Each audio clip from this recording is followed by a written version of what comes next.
After my father passed away, my younger sister inherited $36 million and our family estate. The very same night, she threw my bags into the pouring rain and told me to get off her property. A few days later, our family lawyer laughed and asked her, "Did you actually read the will?" She went completely pale when she realized what it really said. My name is Sloane, and I am 33 years old. I work as a forensic accountant, which means I make a living uncovering the money that corrupt people try to hide. When my family kicked me out, I did not scream or beg. I just smiled, knowing exactly what financial ruin awaited them.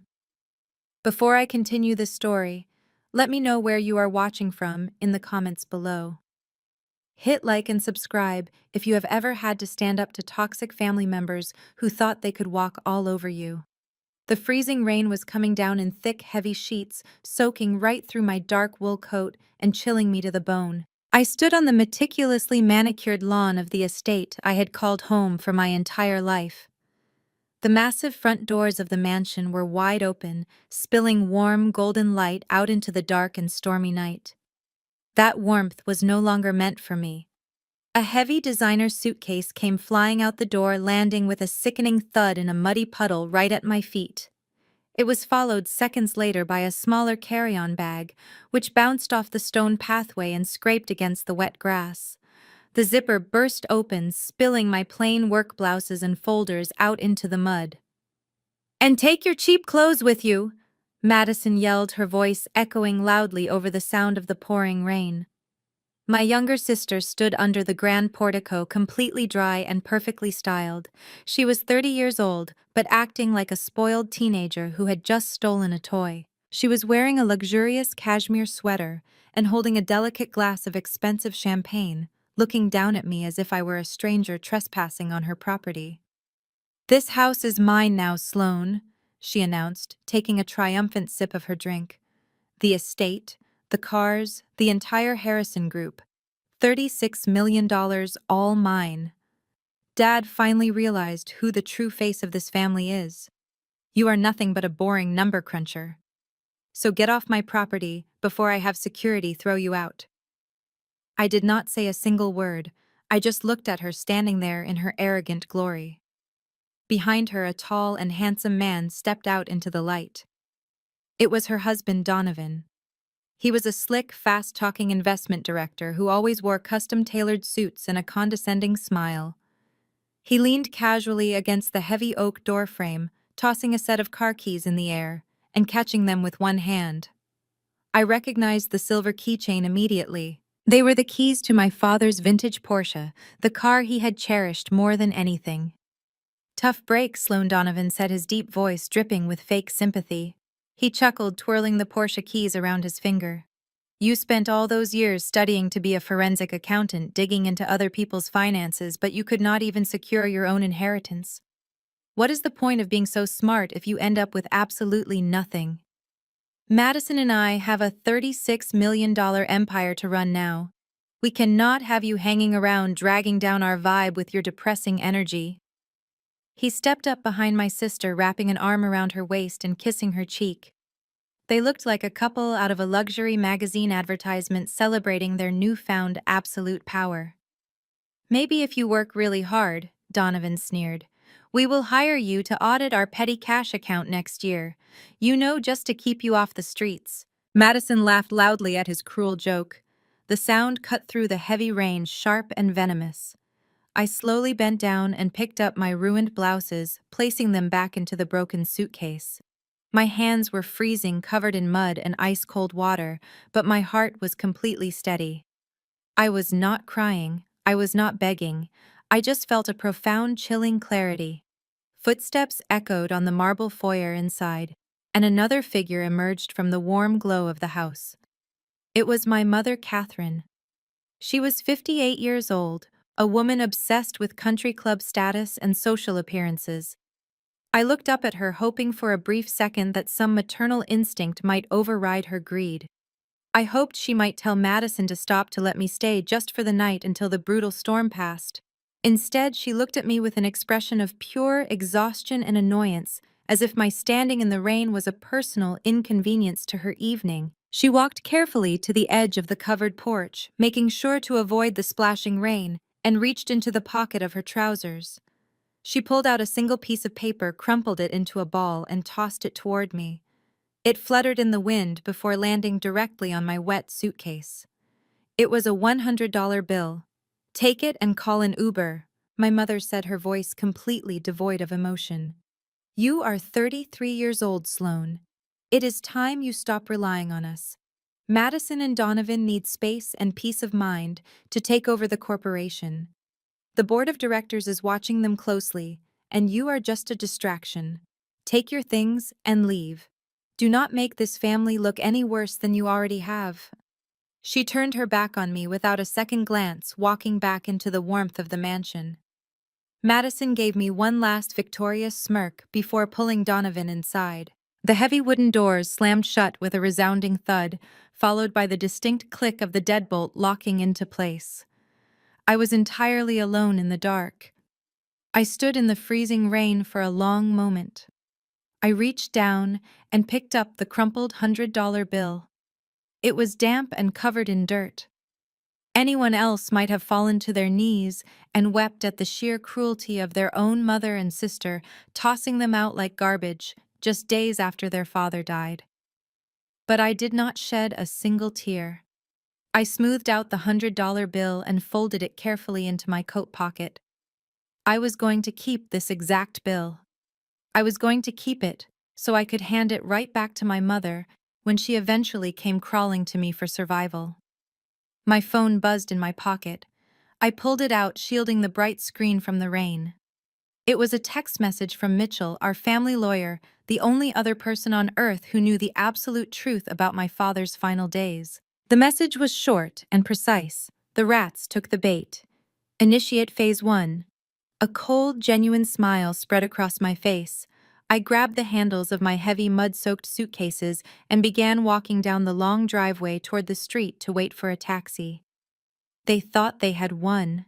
They thought they had secured a $36 million fortune and kicked the useless sister to the curb. Madison Donovan and my mother had no idea that the empire they were celebrating was nothing but a beautiful hollow shell. And they had absolutely no idea that I held the match that was going to burn their entire lives to the ground. 24 hours before the freezing rain soaked my clothes and my sister threw me out like trash, the air inside Mitchell's downtown law office was thick with a suffocating tension. The mahogany-paneled walls and high-backed leather chairs usually commanded respect, but today they just felt like a velvet-lined boxing ring. My father had been dead for exactly 2 weeks. We were gathered around a massive polished oak conference table for the official reading of his last will and testament. My mother, Catherine, sat at the head of the table next to Mitchell. She wore a tailored black designer dress that probably cost more than my first car, dabbing at perfectly dry eyes with a lace handkerchief.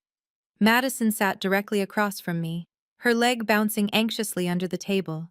She kept checking her reflection in her phone screen, making sure her glamorous morning makeup remained flawless. Beside her sat Donovan, leaning back with his arms crossed over his broad chest. His dark skin contrasted sharply with the crisp white collar of his custom Italian suit. He looked less like a grieving son-in-law and more like a corporate shark waiting for a bleeding fish to drop into the water. I sat quietly at the far end of the table. I wore my standard gray business suit, my hair pulled back into a tight bun. As a forensic accountant, I was trained to observe microscopic details to read the numbers hidden beneath the surface of any lie. But today I was reading the people.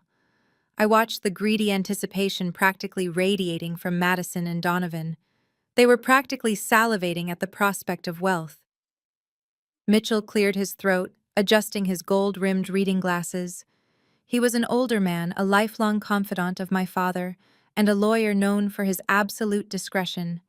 He began reading the standard legal preamble, verifying my father's sound mind and body at the time the document was drafted. My mother sighed loudly, a theatrical display of grief, meant to remind everyone of her status as the grieving widow. "Let us get to the important part, Mitchell," my mother interrupted, waving her hand dismissively. We all know Harrison wanted the transition of his business to be seamless. Madison and Donovan have practically been running the Harrison Group for the past year anyway. They need the legal authority to keep the market stable and reassure the investors. Mitchell did not flinch at her rude interruption. He simply turned the thick parchment page. Very well, Catherine. We will proceed to the primary assets. Regarding the Harrison Group and its associated real estate holdings, including the primary family estate. Madison stopped bouncing her leg. Donovan sat up straight, his dark eyes locked onto the folder in Mitchell's hands. I leave 100% of my voting shares equity and controlling interest in the Harrison Group, along with the deed to the family estate to my youngest daughter, Madison. The total estimated valuation of these assets stands at $36 million. A high-pitched shriek erupted from Madison's throat. It was a sound of pure, unadulterated greed. She leapt out of her chair, clapping her hands together like a lottery winner. She threw her arms around Donovan, who let out a loud, booming laugh of triumph. He kissed her deeply, whispering something in her ear that made her squeal again. My mother smiled warmly, reaching over to pat Madison's hand. "You deserve it, darling," Catherine said, her voice dripping with absolute pride. "Your father knew you and Donovan were the only ones capable of carrying on his legacy. You have the right image for the company. You belong in the spotlight." I remained completely still. I did not gasp. I did not protest. I just watched them celebrate dividing up my father's empire before his gravestone was even fully carved. Mitchell waited for their obnoxious celebration to die down. He turned to the final page of the document. He looked directly at me, his face an unreadable mask of professional detachment. To my eldest daughter, Sloane Mitchell, read aloud, his voice steady and clear. "I leave the sum of $1, along with the sole ownership and absolute control of a private entity known as Silverwood LLC." The room fell dead silent for a fraction of a second. Then Madison burst into a fit of cruel, mocking laughter. She pointed a perfectly manicured finger at me, unable to contain her vicious amusement. $1? Madison gasped, wiping a tear of laughter from her eye. "He left you a single dollar bill. I cannot believe it. Dad actually cut you out completely." Mitchell reached into his suit pocket, pulled out a crisp, brand-new $1 bill, and slid it across the polished oak table. It stopped right in front of my folded hands. Donovan leaned forward, resting his elbows on the table. He looked at me with a mixture of pity and intense disgust. His handsome face twisted into a cruel sneer. "What a massive waste of an education," Sloane Donovan mocked, shaking his head slowly. "Why did you spend all those years studying to be a forensic accountant when your own father did not even bother leaving you any assets to count? You can take that single dollar and go audit a vending machine, maybe buy yourself a cheap cup of coffee on the way to the unemployment office." My mother did not reprimand him for the insult. She simply adjusted her diamond necklace and looked at me with cold indifference. "Your father was a highly practical man, Sloane," Catherine said, her tone icy and dismissive. "He knew you chose a boring, unglamorous path. You never cared about the family image. You never fit into our high society circles. Giving you the company would have been a catastrophic waste of potential. Madison and Donovan know how to project wealth. They know how to attract prestigious investors. You should just accept this and move out of the house quietly. Do not make a scene and embarrass us." I looked down at the crisp $1 bill resting on the table. I slowly reached out and picked it up, folding it neatly in half and sliding it into the breast pocket of my gray suit. "I understand completely," I said, my voice completely flat and devoid of any emotion. "I respect my father's final wishes." Madison rolled her eyes, turning her back to me to celebrate with her husband again. Donovan pulled out his phone, already scrolling through luxury watch catalogs. They were completely blinded by the illusion of their newfound $36 million fortune. They did not even care to ask what Silverwood LLC was. To them it was just a junk name, a worthless shell company meant to add insult to my injury. Mitchell reached down to the floor beside his chair and picked up a thick, heavy black leather folder. It was sealed with a tamper-proof security lock. He placed it on the table and pushed it toward me. This contains all the incorporation documents, banking access codes, and absolute operational authority for Silverwood LLC, Mitchell said formally. As of this exact moment, you are the sole managing director, Sloan. I reached out and placed my hands flat against the cool leather of the folder. When I looked up, I met Mitchell's eyes. For one brief, fleeting microsecond, the professional mask on the old lawyer's face slipped. The corner of his mouth twitched upward by a fraction of a millimeter. His eyes flashed with a sharp, dangerous intelligence. I held his gaze and gave him a single, barely perceptible nod. It was a silent, unbreakable pact. A secret look exchanged right in the middle of a room full of arrogant fools. Madison was busy bragging to her mother about the upcoming yacht club parties she was going to host. Donovan was busy calculating his new status in the investment world. Not a single person in my treacherous family noticed the silent communication passing between the lawyer and the disinherited daughter. They thought they had just won the ultimate victory. They thought my father had discarded me like a broken tool. They had absolutely no idea that inside this black leather folder rested the financial guillotine that was about to sever their greedy heads. That very same evening, my mother decided a massive celebration was in order. We were seated in the private dining room of the most obnoxiously expensive restaurant in the financial district. The walls were lined with floor-to-ceiling vintage wine displays, and the room was illuminated by a cascading crystal chandelier that looked like frozen rain. I was still wearing my plain gray business suit from the lawyer's office, sitting rigidly at the edge of the plush velvet booth. Madison, however, had somehow found the time to go shopping. She was wearing a sparkling emerald gown that screamed new money and reckless spending. Donovan sat right beside her in a crisp silk shirt, his heavy gold cufflinks catching the dim restaurant lighting every time he raised his glass. They ordered like royalty who had just conquered a new kingdom. Catherine summoned the sommelier and requested 3 bottles of their finest imported vintage champagne. Donovan ordered the beluga caviar service, a round of imported truffles, and a dry-aged Wagyu steak that cost more than a standard monthly car payment. He leaned back in his leather chair, swirling his dark wine, and began loudly dictating his grand vision for the Harrison Group. He talked aggressively about restructuring the investment portfolios, laying off the redundant administrative staff to cut costs, and launching a massive marketing campaign to rebrand the entire corporation under his and Madison's image. Madison was practically vibrating with greed and excitement. She spent the entire dinner taking photos of her extravagant food and recording videos for her social media followers. She made sure to angle her phone camera so the luxury restaurant background was perfectly visible, loudly declaring to her audience that she was stepping into her new era as a corporate boss. She did not know the first thing about running a corporation. She could barely balance her own personal checking account without overdrawing it. But in her mind, the $36 million valuation she heard at the lawyer's office meant she had a bottomless pit of cash to fund her vanity. Catherine beamed at the two of them with absolute adoration. She raised her crystal flute, tapping it lightly with a silver spoon, to call for our attention. To my beautiful daughter and my brilliant son-in-law, Catherine announced, her voice echoing off the private room walls. You are going to take your father's legacy to absolute heights. I always knew you two were destined for greatness. The family empire is finally in the right hands.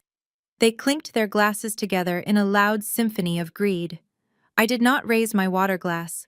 I just watched them gorge themselves on imported seafood and $1,000 wine. As a forensic accountant, my brain was already running the numbers behind their lavish display.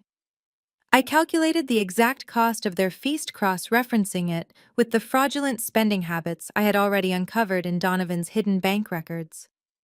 They were celebrating a complete mirage. They were feasting on the luxurious deck of a sinking ship, completely oblivious to the massive hole tearing through the hull. 2 hours later, the obsequious head waiter approached our table. He carried a sleek black leather folio holding the final bill. He hesitated for a fraction of a second, looking at Donovan, expecting the loudest man at the table to pay. But before the waiter could even set it down, Catherine reached out her manicured hand and snatched the leather folder. She flipped it open, her eyes briefly scanning the itemized receipt. The total was staggering.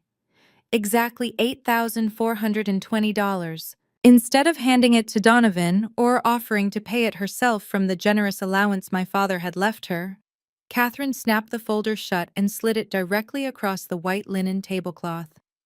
It stopped right in front of my half-empty water glass. "Sloane, you are paying for dinner tonight," Catherine stated. It was not a request. It was a cold command disguised as a family expectation. I looked up from the black leather folder and met my mother's gaze. "You invited me to a celebration dinner for Madison," I said, my voice perfectly level. "You ordered the vintage champagne. I had a side salad and tap water." Catherine let out a sharp, irritated sigh, rolling her eyes, as if I were a misbehaving child. "Do not be so petty, Sloane. Madison is about to take over the entire Harrison Group. She has massive responsibilities resting on her shoulders now. She and Donovan have to manage $36 million in corporate assets. You are the older sister. You received a free meal at a fine dining establishment. You need to know your place and show some gratitude. Covering this dinner is the absolute least you can do to support your sister's new journey." Madison giggled behind her cloth napkin, leaning her head onto Donovan's shoulder. "Come on, Sloane," Madison teased maliciously. "You have a steady job auditing boring spreadsheets all day. You can afford to treat your favorite sister. Think of it as a congratulatory gift for my new promotion. Or maybe you are just bitter because Dad gave me the empire and left you with that stupid $1 bill." Donovan chuckled, crossing his arms and watching me with that familiar condescending smirk. "Let the accountant pay," Catherine, Donovan said smoothly. "It makes her feel useful. She cannot build wealth, so she might as well spend her little salary serving the people who actually run the business world." I did not argue. I did not point out the sheer absurdity of a self-proclaimed multimillionaire demanding her disinherited sister pay an $8,000 dinner tab. Arguing with them was entirely pointless. They thrived on making me feel small. They needed me to look defeated to fuel their own inflated egos. I calmly opened my gray leather handbag. I bypassed my personal debit card. I ignored my standard bank credit card. Instead, I reached into the hidden zipper compartment and pulled out a heavy, solid metal credit card. It was matte black with sharp silver edging, completely devoid of any flashy bank logos. It was elegant, heavy, and undeniably exclusive.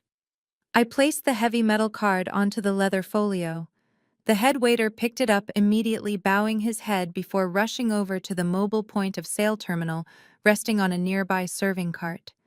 Catherine turned her attention back to Madison to discuss their upcoming shopping trip in Paris. They completely ignored me, assuming I had just drained my entire personal savings account to satisfy their ego trip.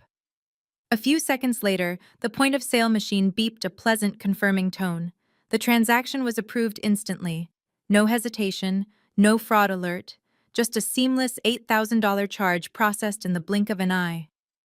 The waiter returned, handing me the receipt to sign, along with the heavy matte black card. I took the sleek silver pen he offered and signed my name with smooth, fluid strokes. As I placed the card back into my handbag, Donovan suddenly leaned forward across the table. The condescending smirk had completely vanished from his face. His dark eyes narrowed into sharp, calculating slits. As a man who obsessed over wealth and corporate status symbols, he recognized exactly what he had just seen. The card I used was not a standard consumer credit line. The sleek metal design, the specific arrangement of the embossed silver lettering, it was a Tier 1 corporate platinum account. And right below my name, etched perfectly into the heavy black metal, were the bold words, Silverwood LLC. Donovan stared intently at my handbag, his jaw tightening. He was a scammer, a man who lived and breathed financial deception, and his instincts were suddenly screaming at him. He realized in that exact moment that a useless shell company left to a disinherited daughter should absolutely not possess an unrestricted platinum corporate credit line capable of instantly clearing an $8,000 charge without a single red flag. I zipped my handbag shut, looking directly into Donovan's eyes. I gave him a slow, chilling smile, watching the very first seed of absolute terror plant itself deep inside his arrogant mind. The ride to the hotel was silent. The city lights smeared against the rain-streaked window of the taxi, casting long shadows across the back seat. I instructed the driver to drop me off at the Sovereign, a discreet high-security hotel favored by corporate executives who valued absolute privacy and discretion. I walked through the gilded lobby, completely ignoring the concerned glances of the concierge who noticed my soaked gray suit and mud-stained shoes. My posture was perfectly straight. My mind was entirely focused. Inside the penthouse suite, I locked the heavy mahogany door and immediately engaged the deadbolt. The silence of the soundproof room was immediate and absolute, a stark contrast to the screaming and the storm I had just left behind at the family estate. I walked over to the pristine white duvet of the king-size bed and lifted the heavy designer suitcase onto the mattress. Madison thought she had humiliated me by throwing this bag into the freezing mud. She thought it contained my pathetic, cheap wardrobe. She was spectacularly wrong. I unzipped the main compartment and pushed aside a thin, superficial layer of damp blouses and ordinary sweaters. Underneath lay the true contents of my luggage. Stacks of thick black binders, encrypted hard drives, and thousands of pages of highly confidential bank statements filled the entire case. This was the actual lifeblood of the Harrison Group.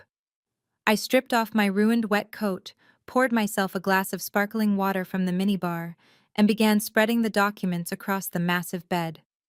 The spreadsheets were a complex, chaotic web of numbers to an untrained eye, but to me, they were a beautifully tragic story waiting to be read. 6 months ago, the narrative of our perfect, wealthy family had begun to crack behind closed doors. My father had summoned me to his private study late one evening. He looked entirely defeated, his skin pale and his hands shaking slightly. The powerful, commanding chairman of the board had been replaced by an old man suffocating under the weight of his own suspicions. He told me the company was bleeding cash at an alarming rate, and he could not pinpoint the source. He could not trust his board of directors. He certainly could not trust my mother, Catherine, who only cared about her social standing and her next country club event. And he had finally realized he could not trust his golden child, Madison, or her slick, fast-talking husband. He hired me. He did not hire me as his estranged daughter, but as the ruthless, cold-blooded forensic accountant he knew I was. He gave me unrestricted shadow access to every single ledger, every hidden account, and every corporate expense report. I spent half a year working entirely in the shadows, analyzing data late into the night, tracing every single dime that flowed in and out of his empire. Now tracing my index finger over the highlighted columns on the hotel bed, I admired the sheer audacity of Donovan's deception.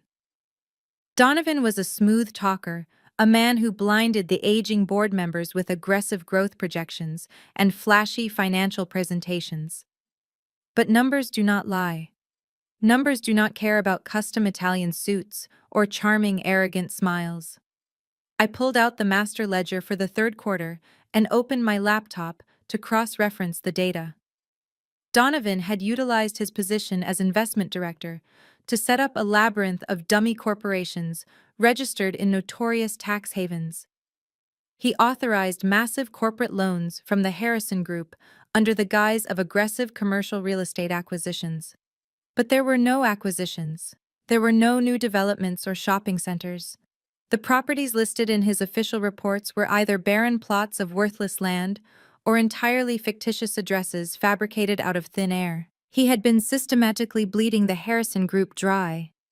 I connected my encrypted hard drive and pulled up the outbound wire transfers I had legally subpoenaed through my shadow investigation.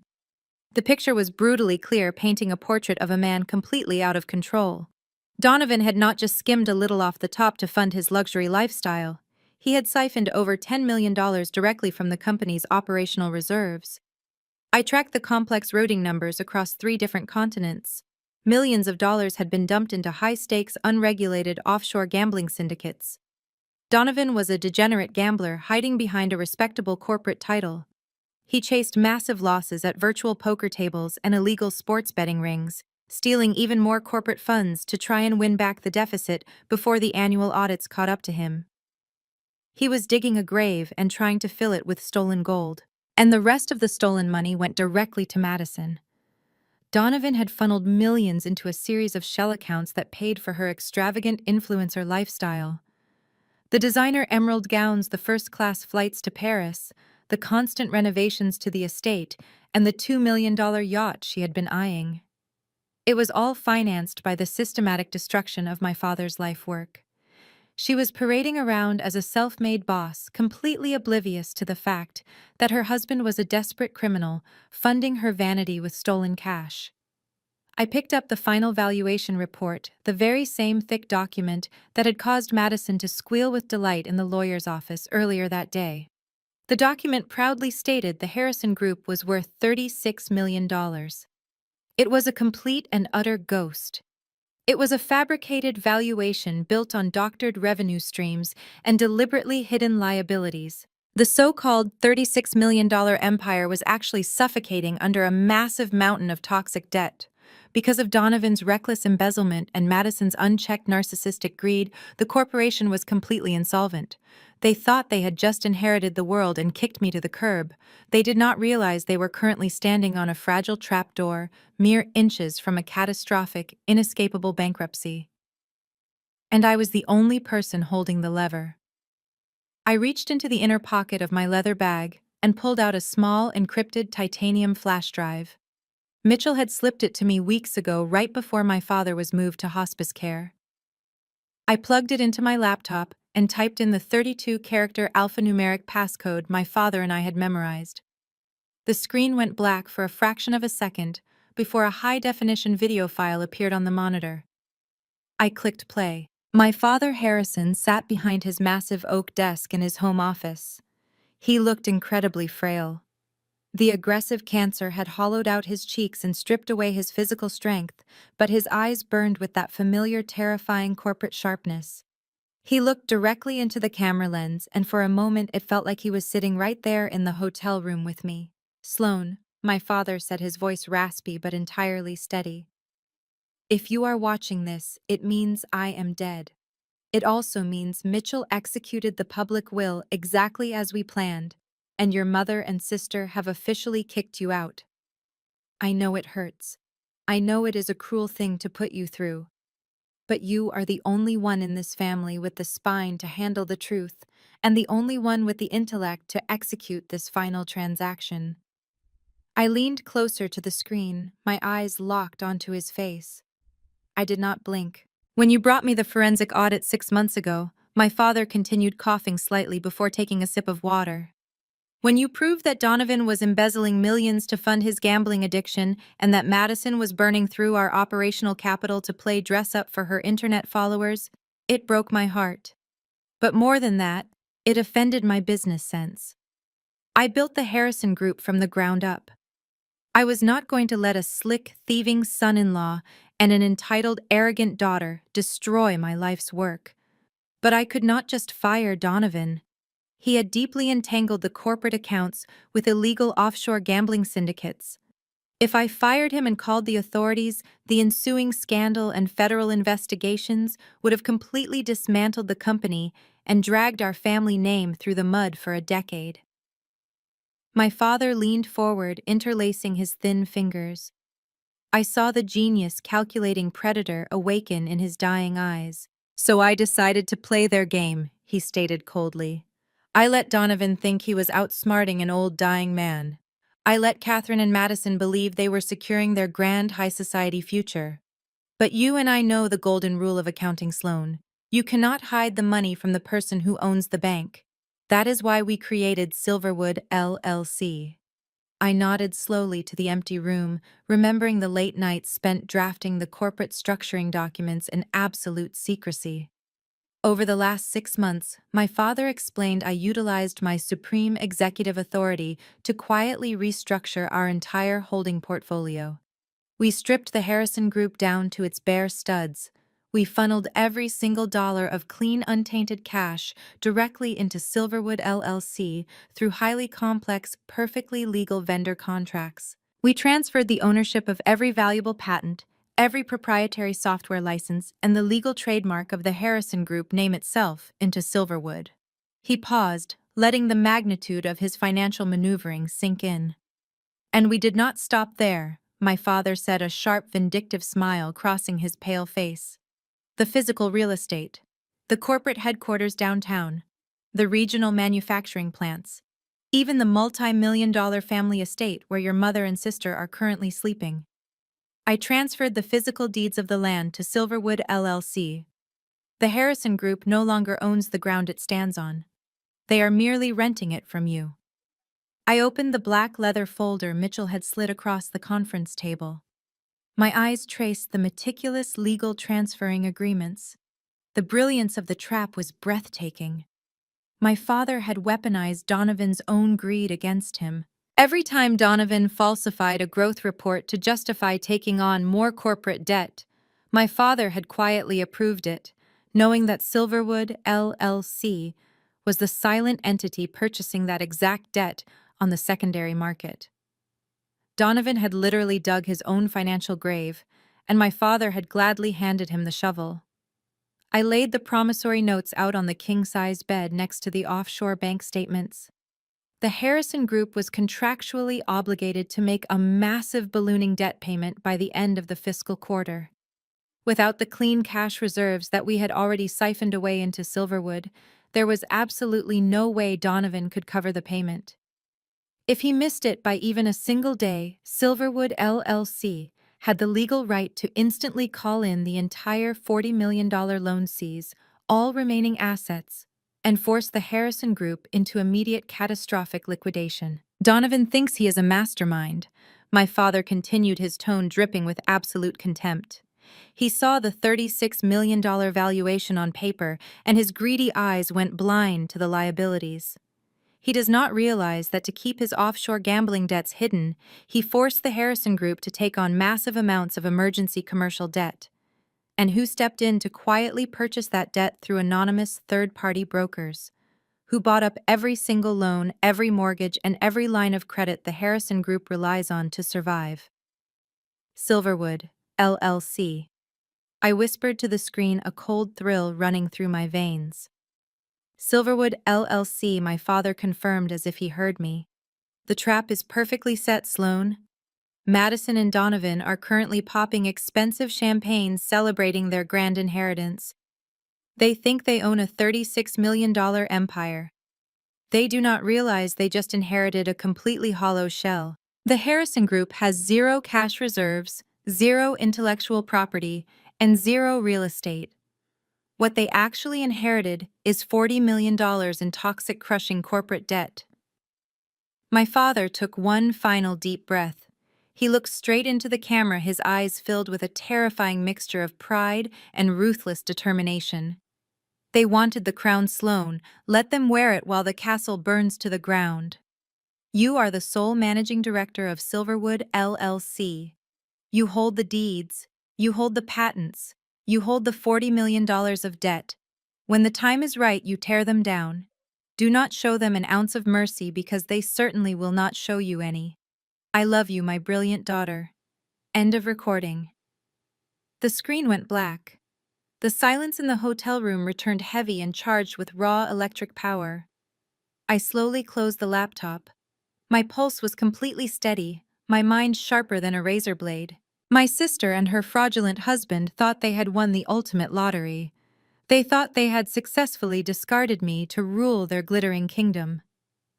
But tomorrow morning, the sun would rise on a very different reality. Madison just eagerly accepted the legal ownership of a corporation that was $40 million in the red. And the sole absolute creditor holding the executioner's axe over her neck was none other than the sister she had just thrown into the freezing rain. 3 days had passed since I walked out of the freezing rain and into the warmth of the Sovereign Hotel. For 72 hours, I sat in my suite executing wire transfers, solidifying legal covenants, and quietly shifting the final pieces of my father's ultimate trap into place.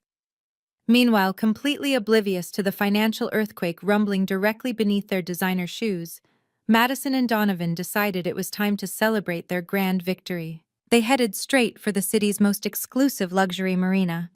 The sun was shining brightly as they strolled down the pristine teakwood dock. Madison was wearing a massive sun hat and a breezy silk dress that cost more than a down payment on a standard house. She held her phone high in the air live, streaming her entire morning to her thousands of envious followers. She angled the camera to capture the glittering ocean water and the massive multi-deck luxury yachts bobbing gently in the harbor.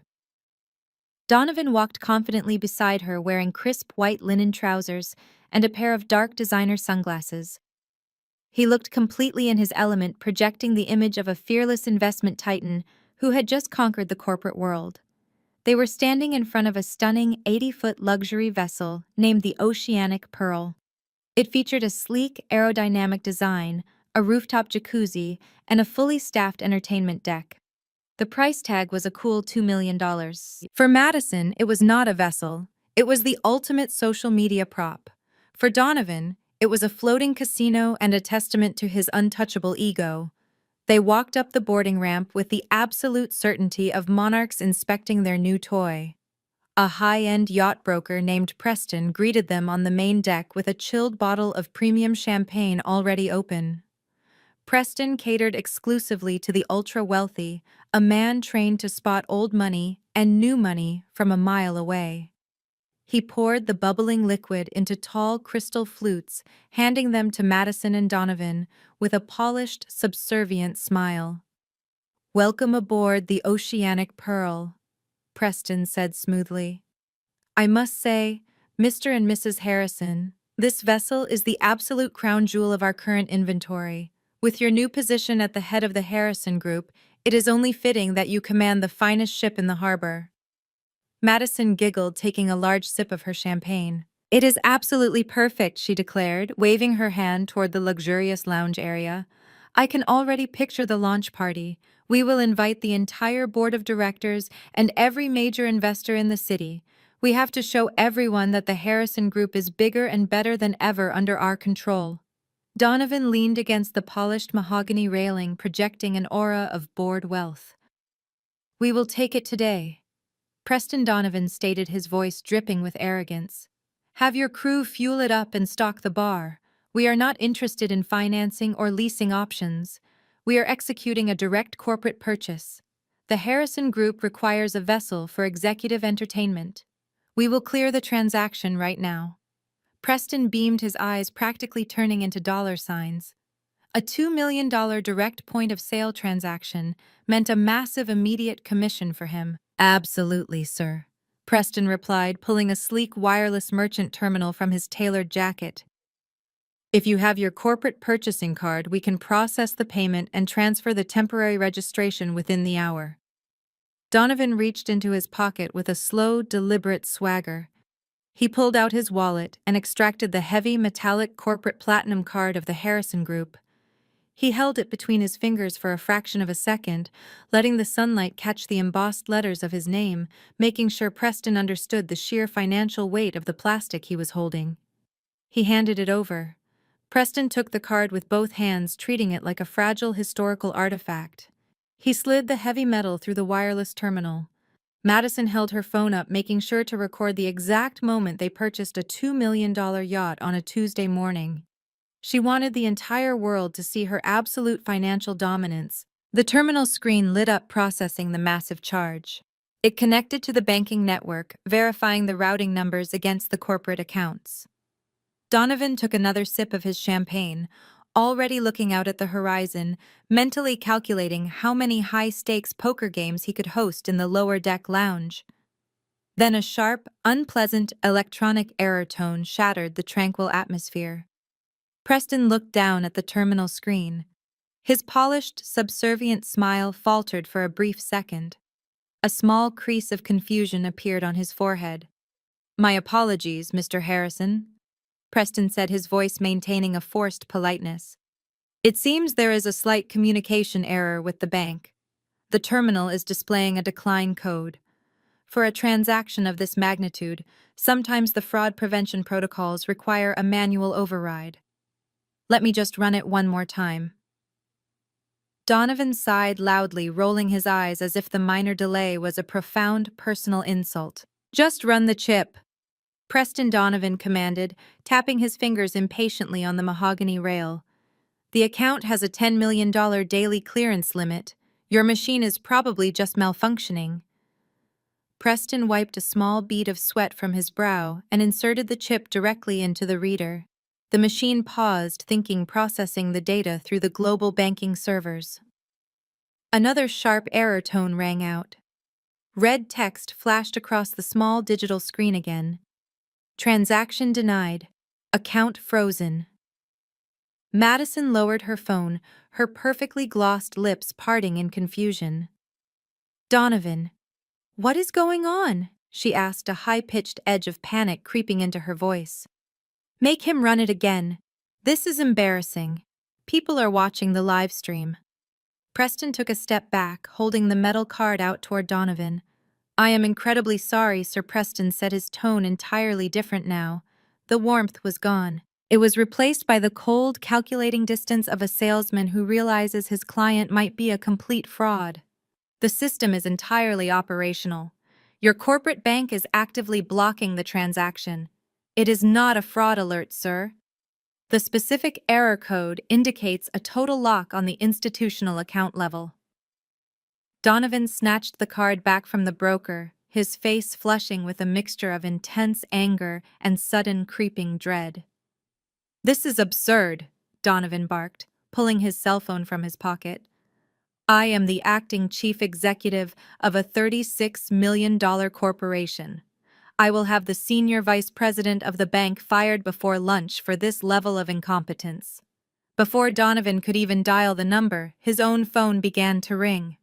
The caller ID flashed brightly in the sunlight. It was the senior director of commercial lending at their primary corporate bank. Donovan answered the call, putting the phone to his ear with an aggressive, furious scowl. "Listen to me very carefully," Donovan began to shout. "I am standing on a yacht right now, and your defective system just declined my corporate card. You are going to lift this restriction immediately, or I am pulling every single dime of the Harrison Group out of your bank." There was no apology from the other end of the line. There was only a cold, deeply serious voice delivering a financial death sentence. "Mr. Harrison," the bank director stated flatly, cutting through Donovan's rage, "we are not lifting the restriction. As of 9 o'clock this morning, every single account line of credit and operational fund attached to the Harrison Group has been legally frozen by a court order. You have triggered a catastrophic default on a $40 million commercial debt covenant. Your primary creditor has enacted an immediate full asset seizure. You currently have zero available funds." Donovan felt the blood drain entirely from his face. The expensive champagne suddenly tasted like acid in his mouth. He looked at Madison, who was staring at him with wide, terrified eyes. The massive yacht beneath their feet no longer felt like a symbol of their ultimate victory. It felt like a floating coffin. The heavy glass doors of the downtown law firm swung open with alarming violence. Donovan marched through the reception area with the aggressive, panicked energy of a cornered predator. Madison trailed right behind him, her designer heels clicking furiously against the pristine marble floor. She was still wearing the expensive emerald silk dress from the luxury marina, but her glamorous aura had entirely evaporated. Her face was flushed bright red with indignation. Catherine brought up the rear, clutching her exclusive leather handbag so tightly her knuckles were white, demanding the receptionists step aside and clear their path. Donovan did not wait to be announced. He bypassed the terrified legal assistants and headed straight for the heavy oak doors of the senior partner's suite. He shoved the doors open with enough force to crack the solid wood against the wall stopper. He was breathing heavily, his custom Italian suit suddenly looking restrictive and suffocating. He was ready to scream, ready to threaten massive lawsuits and demand the immediate firing of every bank executive in the city. He was entirely convinced that a simple foolish clerical error had frozen his $36 million empire. But the angry words died instantly in his throat. Madison bumped into his back, letting out a frustrated shriek before she looked past his shoulder into the room. The absolute rage on her face morphed into pure, unadulterated shock. I was sitting in the high-backed leather guest chair directly across from Mitchell's massive desk. My legs were elegantly crossed. I was wearing a sharp, impeccably tailored black suit. I held a porcelain cup of black coffee in my right hand, the steam rising gently in the cool air-conditioned room. I did not flinch when the doors slammed open. I simply took a slow, deliberate sip of my coffee and looked at the three of them over the rim of my cup. Madison completely lost her mind. She pointed a shaking finger at me, her voice hitting a screeching, hysterical pitch. "What is she doing here?" Madison screamed, turning her furious gaze toward the lawyer. "Mitchell, call your security guards right now. Have this pathetic homeless failure dragged out of your office immediately. We are dealing with a catastrophic banking error, and I will not have my disinherited sister sitting here listening to confidential corporate matters. She has absolutely no right to be in this building." Donovan stepped forward, slamming his hands flat onto Mitchell's polished desk. "Listen to me very carefully," Donovan barked, pointing a threatening finger at the older man. "The bank just froze every single operational account attached to the Harrison Group. They are claiming a massive default on our commercial debt covenants. You are the primary legal counsel for my corporation. I want you to draft an emergency injunction this exact second and force those incompetent bank directors to release my money. And get her out of this room before I call the police and have her arrested for corporate espionage." Catherine pushed her way to the front, desperately trying to maintain her crumbling aristocratic facade.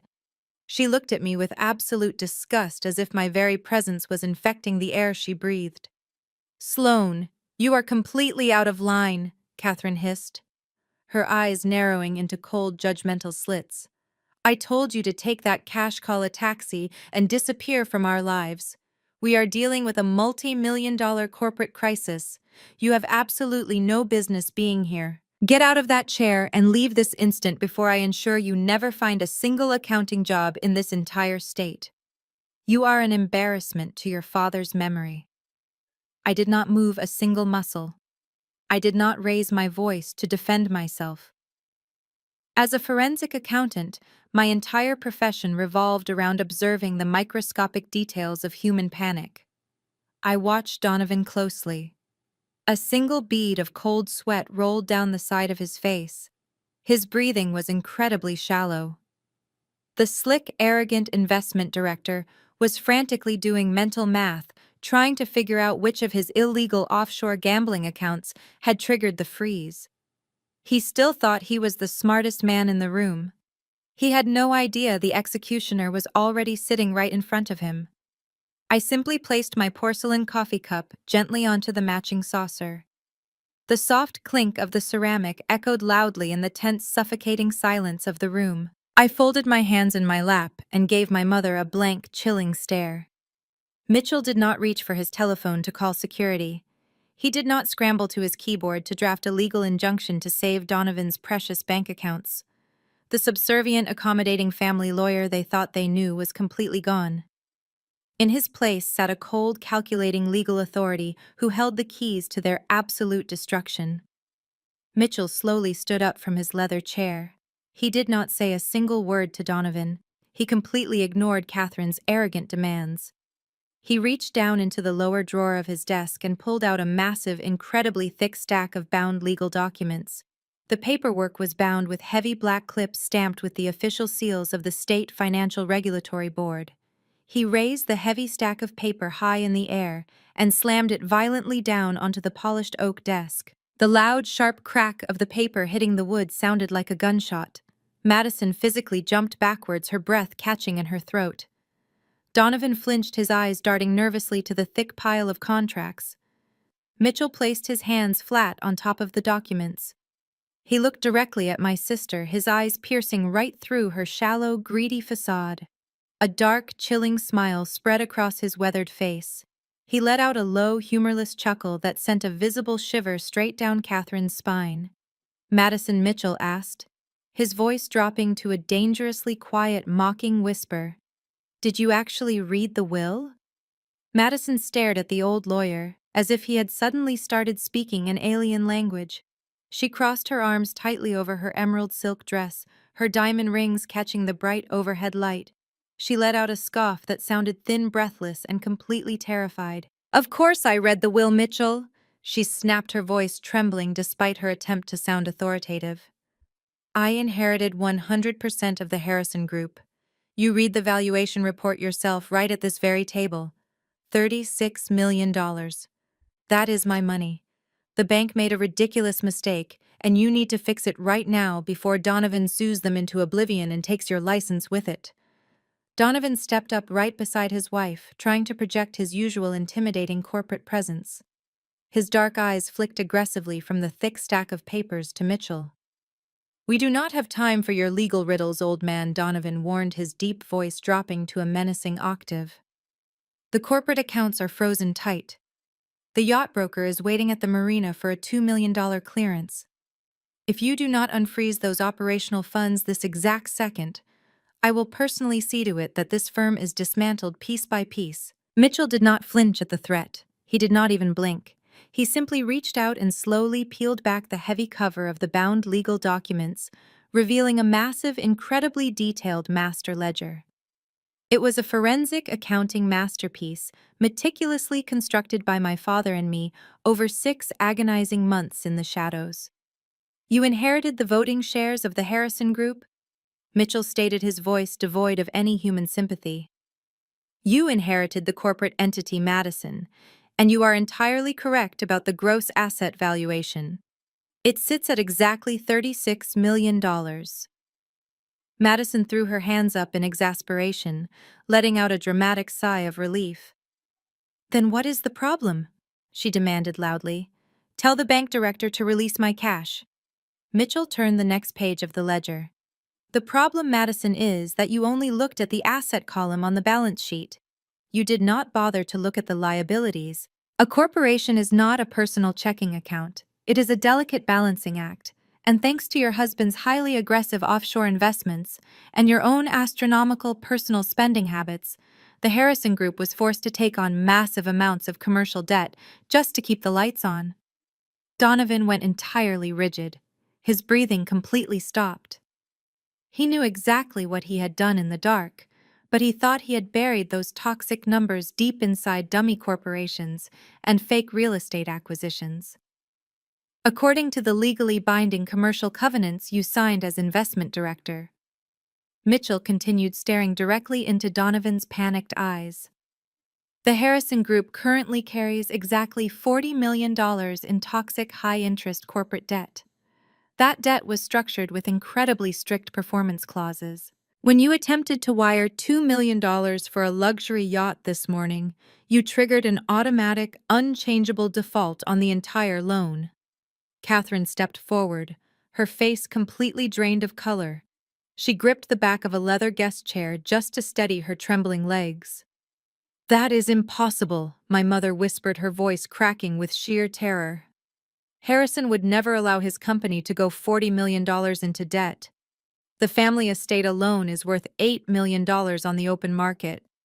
Sell the corporate headquarters downtown, liquidate the regional manufacturing plants, pay off the loans and clear the debt right now.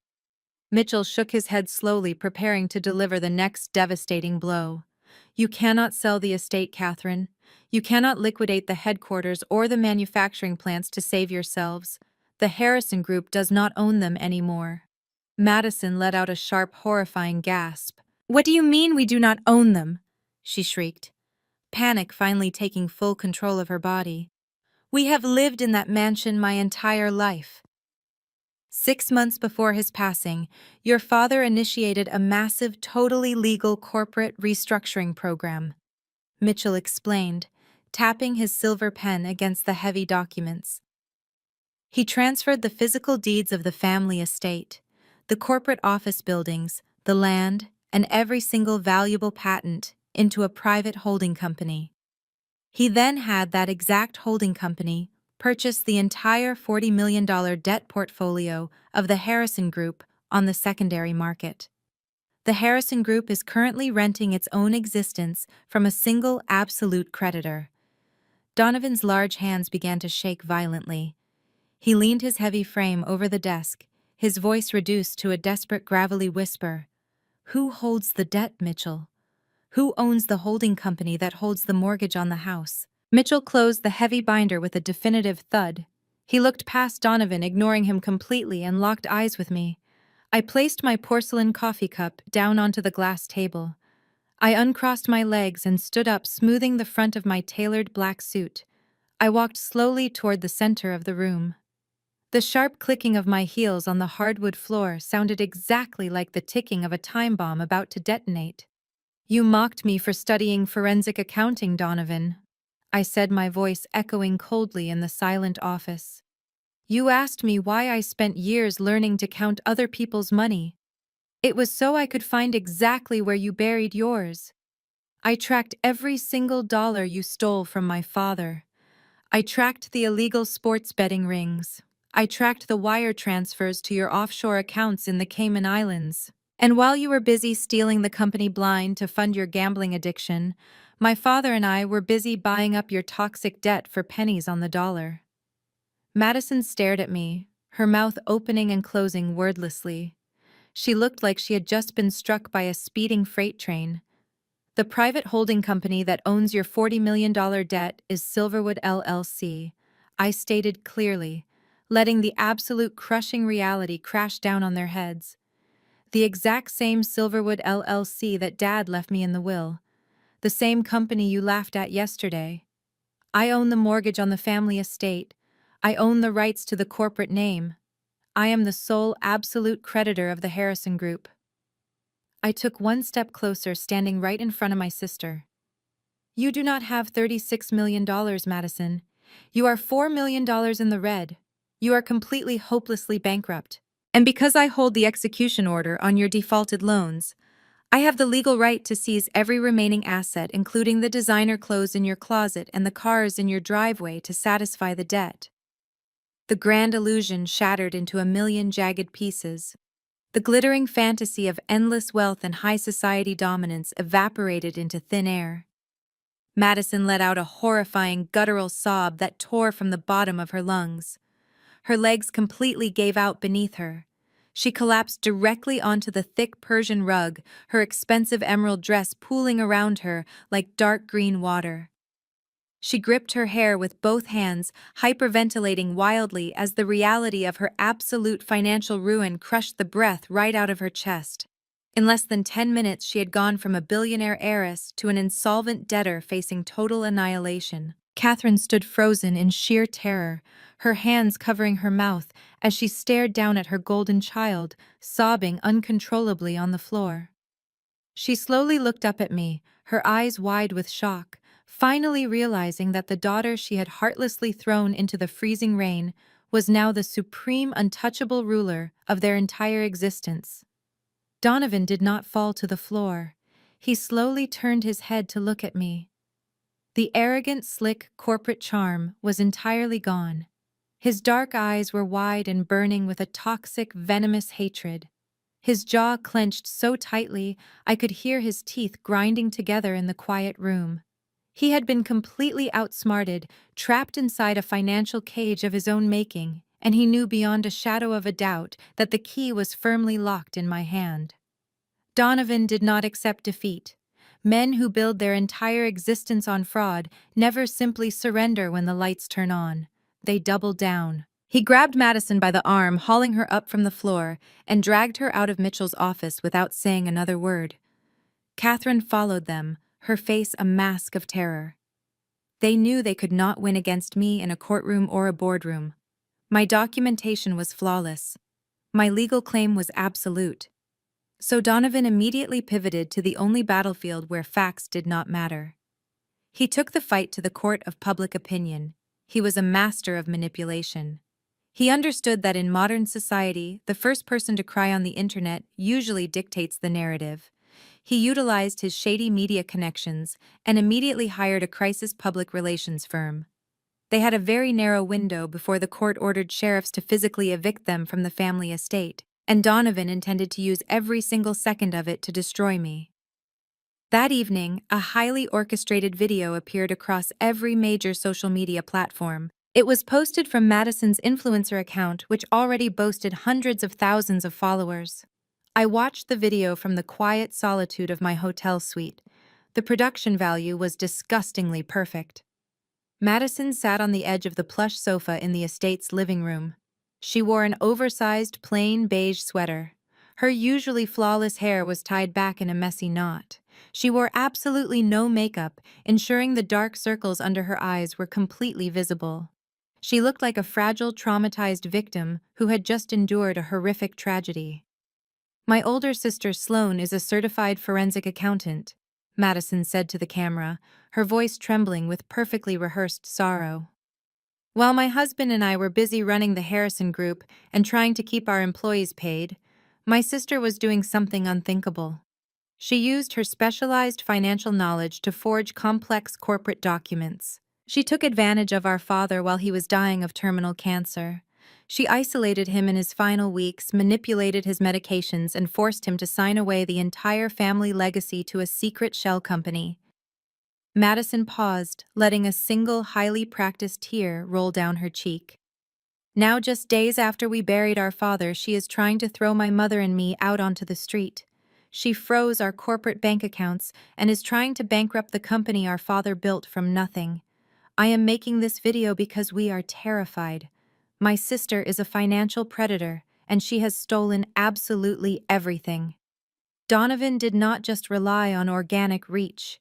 He poured whatever hidden cash he had left into algorithmic boosting, ensuring the video bypassed normal filters and landed directly on the trending pages of every major platform. The internet devoured it.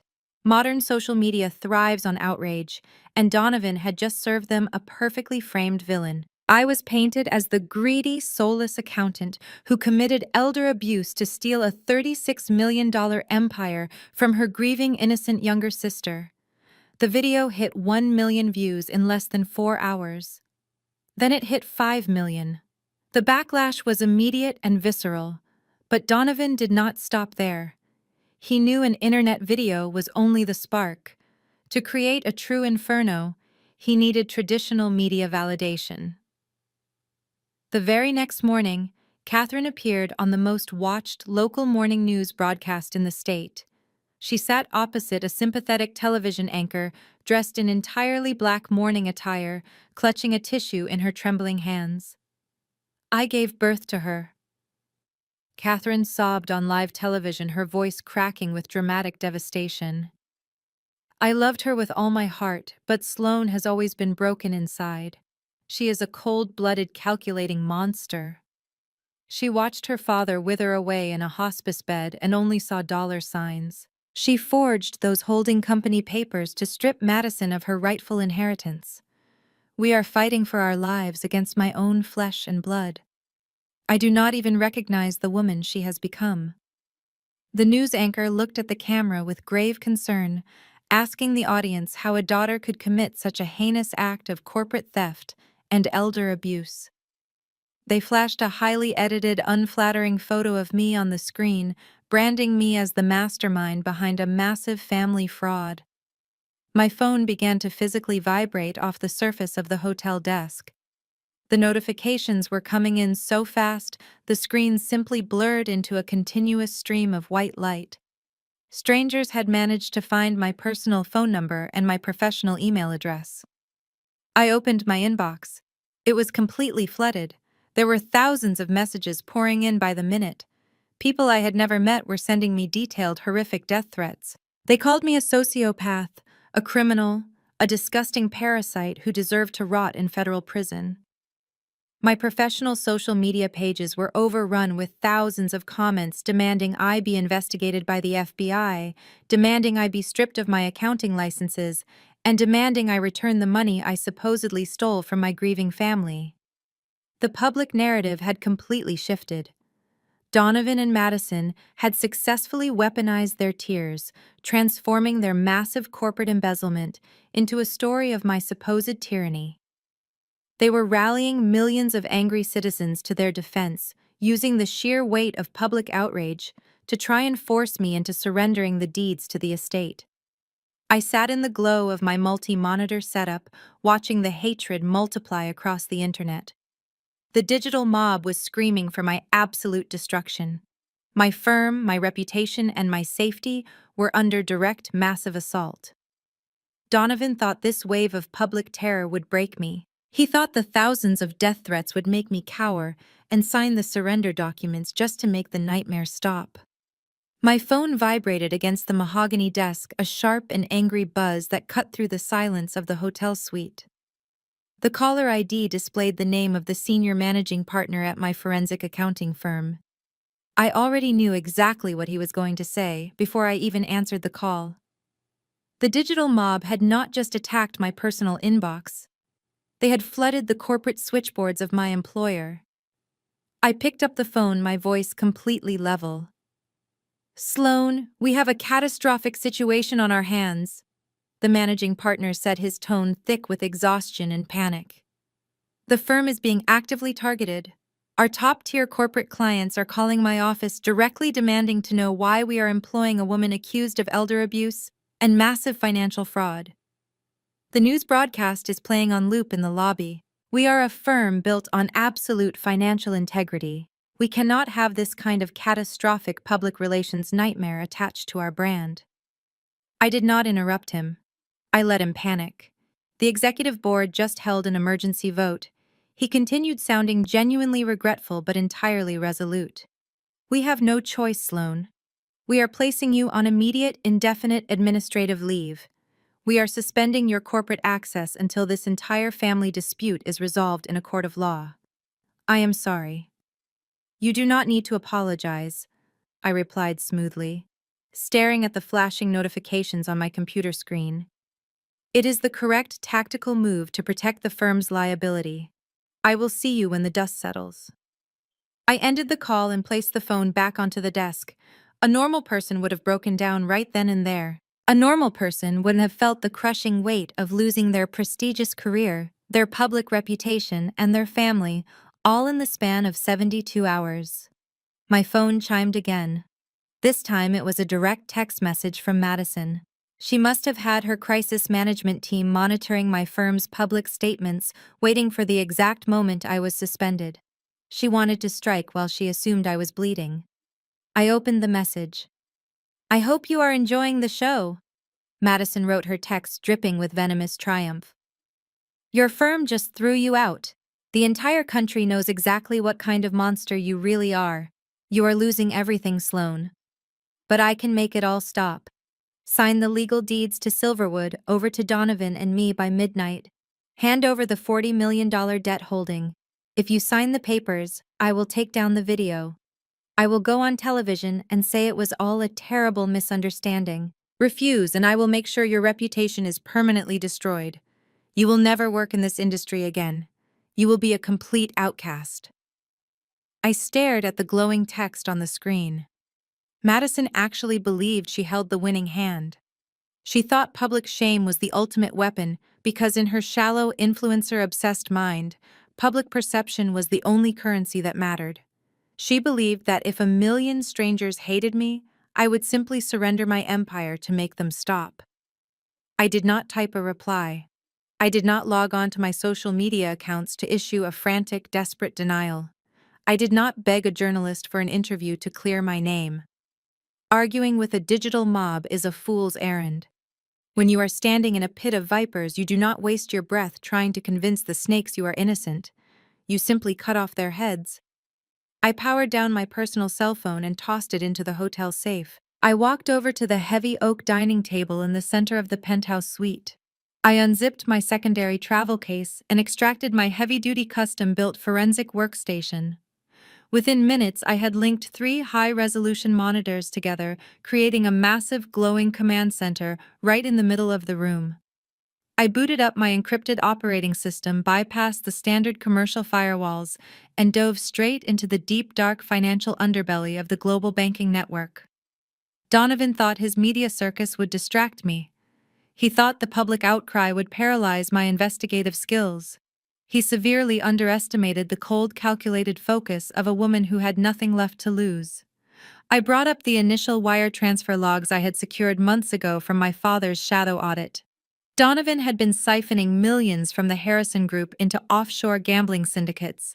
But as I stared at the routing numbers, my instincts as a forensic accountant began to scream at me. The transactions were too layered. They were too meticulously obscured for a simple gambling addict.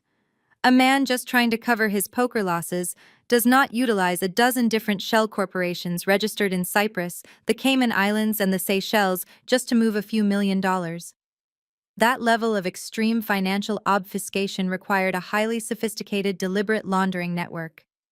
I cracked my knuckles, letting the soothing, rhythmic clatter of my mechanical keyboard fill the silent hotel room. I initiated a reverse trace on a specific set of wire transfers Donovan had executed last year.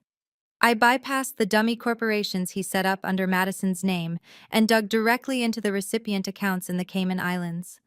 I utilized a specialized algorithm designed to track the digital footprints of illicit funds. The data began to populate across my 3 screens in a cascading waterfall of numbers and routing codes. I watched as Donovan's stolen money hit the offshore accounts, but it did not stop there. The funds were instantly split into hundreds of microtransactions, bouncing rapidly across international borders to evade financial regulatory flags. This was a classic layering technique, the exact signature of a professional money laundering operation. I leaned closer to the glowing screens, my eyes tracking the final destination of the dispersed funds. The money was not just paying off dangerous bookies. It was being quietly funneled into a network of highly suspect, unregulated international charities. Donovan had set up fake philanthropic organizations as the ultimate endpoint to wash the dirty money completely clean. A chilling realization washed over me. Donovan was not just stealing from the Harrison Group to feed his own degenerate habits. He was actively utilizing my father's corporation as a massive illegal washing machine for a much larger, darker criminal syndicate. He was laundering millions of dollars of dirty money through his fake investments and filtering it out through fake charities. Madison thought a viral video was going to destroy me. She had absolutely no idea that her arrogant, slick husband had just handed me the digital blueprint to a massive federal crime. I did not need to win an argument on the internet. I just needed to hand this encrypted hard drive to the right authorities, and Donovan would not just be bankrupt. He would be locked inside a federal penitentiary for the rest of his natural life. I packed up my mobile workstation in complete silence. The encrypted hotel network was sufficient for preliminary tracing, but it was nowhere near secure enough for what I needed to do next. To pull down the massive terabyte-sized files of international banking logs without triggering a federal cybersecurity tripwire. I needed the custom-built hardline server rack sitting inside my own apartment across the city. I slipped out of the hotel through the underground service elevator, avoiding the lobby entirely. I took a winding indirect route back to my high-rise apartment, constantly checking my rearview mirror for any vehicles following me. Donovan was desperate, and desperate men with millions of dollars on the line do not play by the rules. Once inside my apartment, I locked the heavy steel deadbolt and immediately engaged the secondary security system.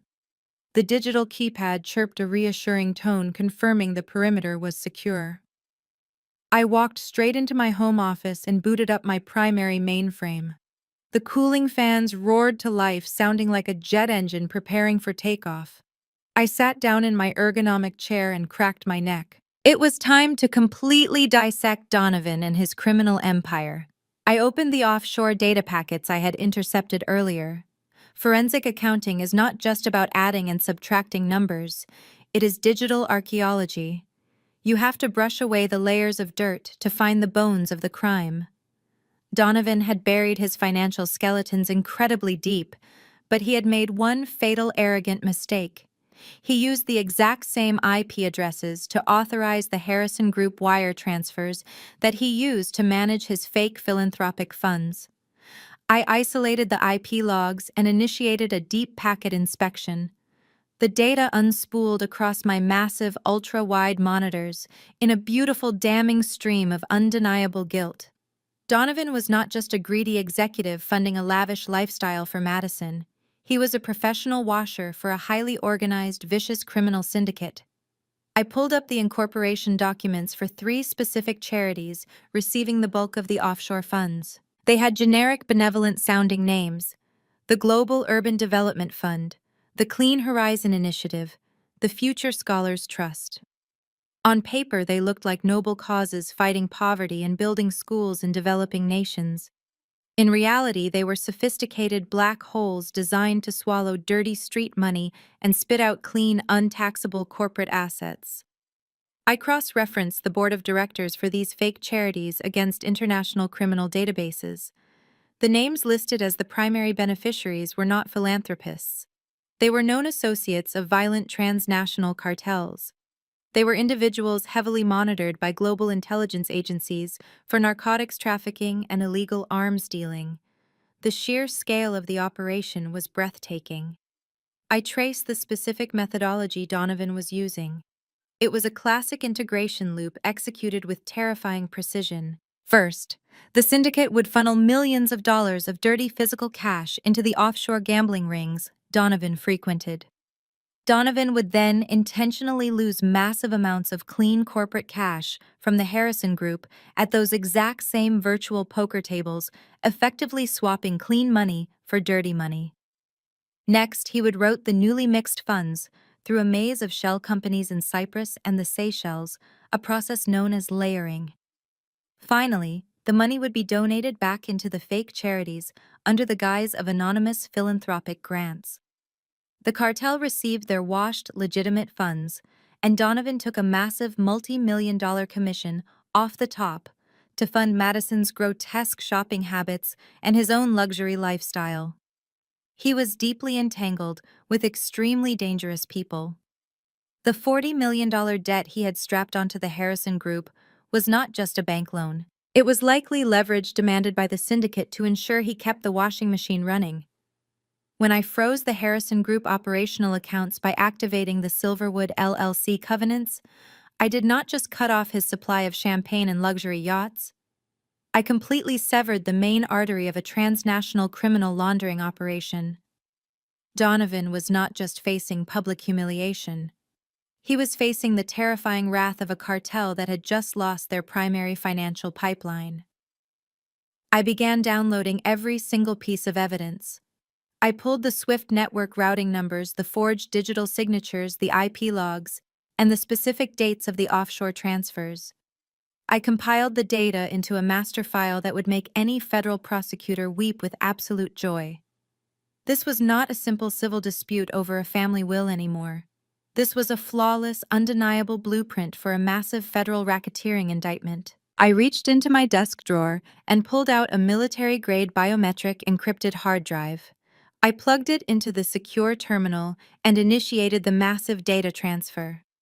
The progress bar flashed onto the center screen, estimating 3 minutes until completion. I watched the green bar slowly creep across the monitor. 10%, 30%, 50%. Every single byte of data transferring onto that drive was another nail in the coffin for Donovan and Madison. They thought they could use a viral video to ruin my life. They were bringing a plastic knife to a thermonuclear war. 80%, 90%. The progress bar hit 100%. The system chimed, confirming the master file was completely transferred and locked behind a biometric encryption wall. I pulled the heavy metal drive from the port and slipped it into the inner pocket of my jacket. I finally had the absolute power to destroy them. A sharp, piercing electronic alarm suddenly shattered the dead silence of my apartment. The sound was deafening. It was the perimeter breach alert from my secondary security system. The digital panel on the wall flashed a blinding, urgent red light. Warning, front door breach detected. Warning, deadbolt compromised. I froze my eyes, locking onto the flashing red panel. The heavy steel door of my apartment shuddered violently. Someone on the other side was not just picking the lock, they were actively taking a battering ram to the reinforced frame. Wood splintered and cracked with a sickening crunch. The heavy metal deadbolt groaned under the immense brute force impact. They had found me. Another massive, deafening crash echoed through the hallway. The door frame splintered completely, the security chain snapping like a dry twig. The front door kicked violently open, slamming hard against the interior wall. The alarm continued to scream, filling the apartment with a chaotic, terrifying noise. I stood perfectly still behind my desk, my hand resting firmly on the encrypted hard drive in my pocket, staring down the dark hallway as heavy, aggressive footsteps crossed the threshold of my home. The heavy footsteps echoed against the hardwood floor. Donovan stepped into the glow of my home office monitors. Water dripped from his expensive leather shoes, leaving a trail of dark mud across my pristine floor. He was breathing heavily, his chest heaving under his soaked, custom-tailored shirt. The slick, arrogant executive facade he wore at the luxury marina had completely melted away. In his place stood a desperate, cornered animal. He reached over to the wall panel and smashed his fist against the security console, shattering the plastic casing and killing the blaring siren. The sudden dead silence in the apartment was almost more deafening than the alarm itself. He crossed the room in 3 long strides. He was a massive man, easily a foot taller than me, with broad shoulders built from years of expensive personal training sessions paid for by my father's company. He used that physical advantage entirely. He leaned over my desk, planting his heavy hands on the glass surface, casting a dark, imposing shadow over my workspace. He tried to physically dominate the room, invading my personal space to trigger a panic response. As a forensic accountant who routinely investigated transnational money laundering, my personal security protocols were military grade. Donovan thought he was breaking into the home of a defenseless desk worker. He did not realize he had just forcefully entered a highly monitored, digitally fortified vault. I did not step back. I kept my hand casually resting inside my jacket pocket, my fingers brushing against the cold metal of the encrypted hard drive. I looked up at him with a completely blank, analytical stare. "You think you are untouchable, Sloane." Donovan growled, his voice a deep, menacing rumble that vibrated through the glass desk. He reached inside his wet shirt pocket and pulled out a thick, folded legal document. He slammed it down onto my desk with brutal force. "You think you can just freeze my operational accounts and steal my wife's inheritance right out from under her? You are nothing but a pathetic, jealous spinster who could never achieve a fraction of what Madison and I have built together." He unrolled the damp document. It was a complete, unconditional transfer of ownership for Silverwood LLC. He pulled a heavy silver pen from his pocket and threw it on top of the papers. The metal clattered loudly against the glass. "Sign it!" Donovan commanded, his dark eyes burning with toxic fury. "Sign over the holding company and release the debt covenants right now.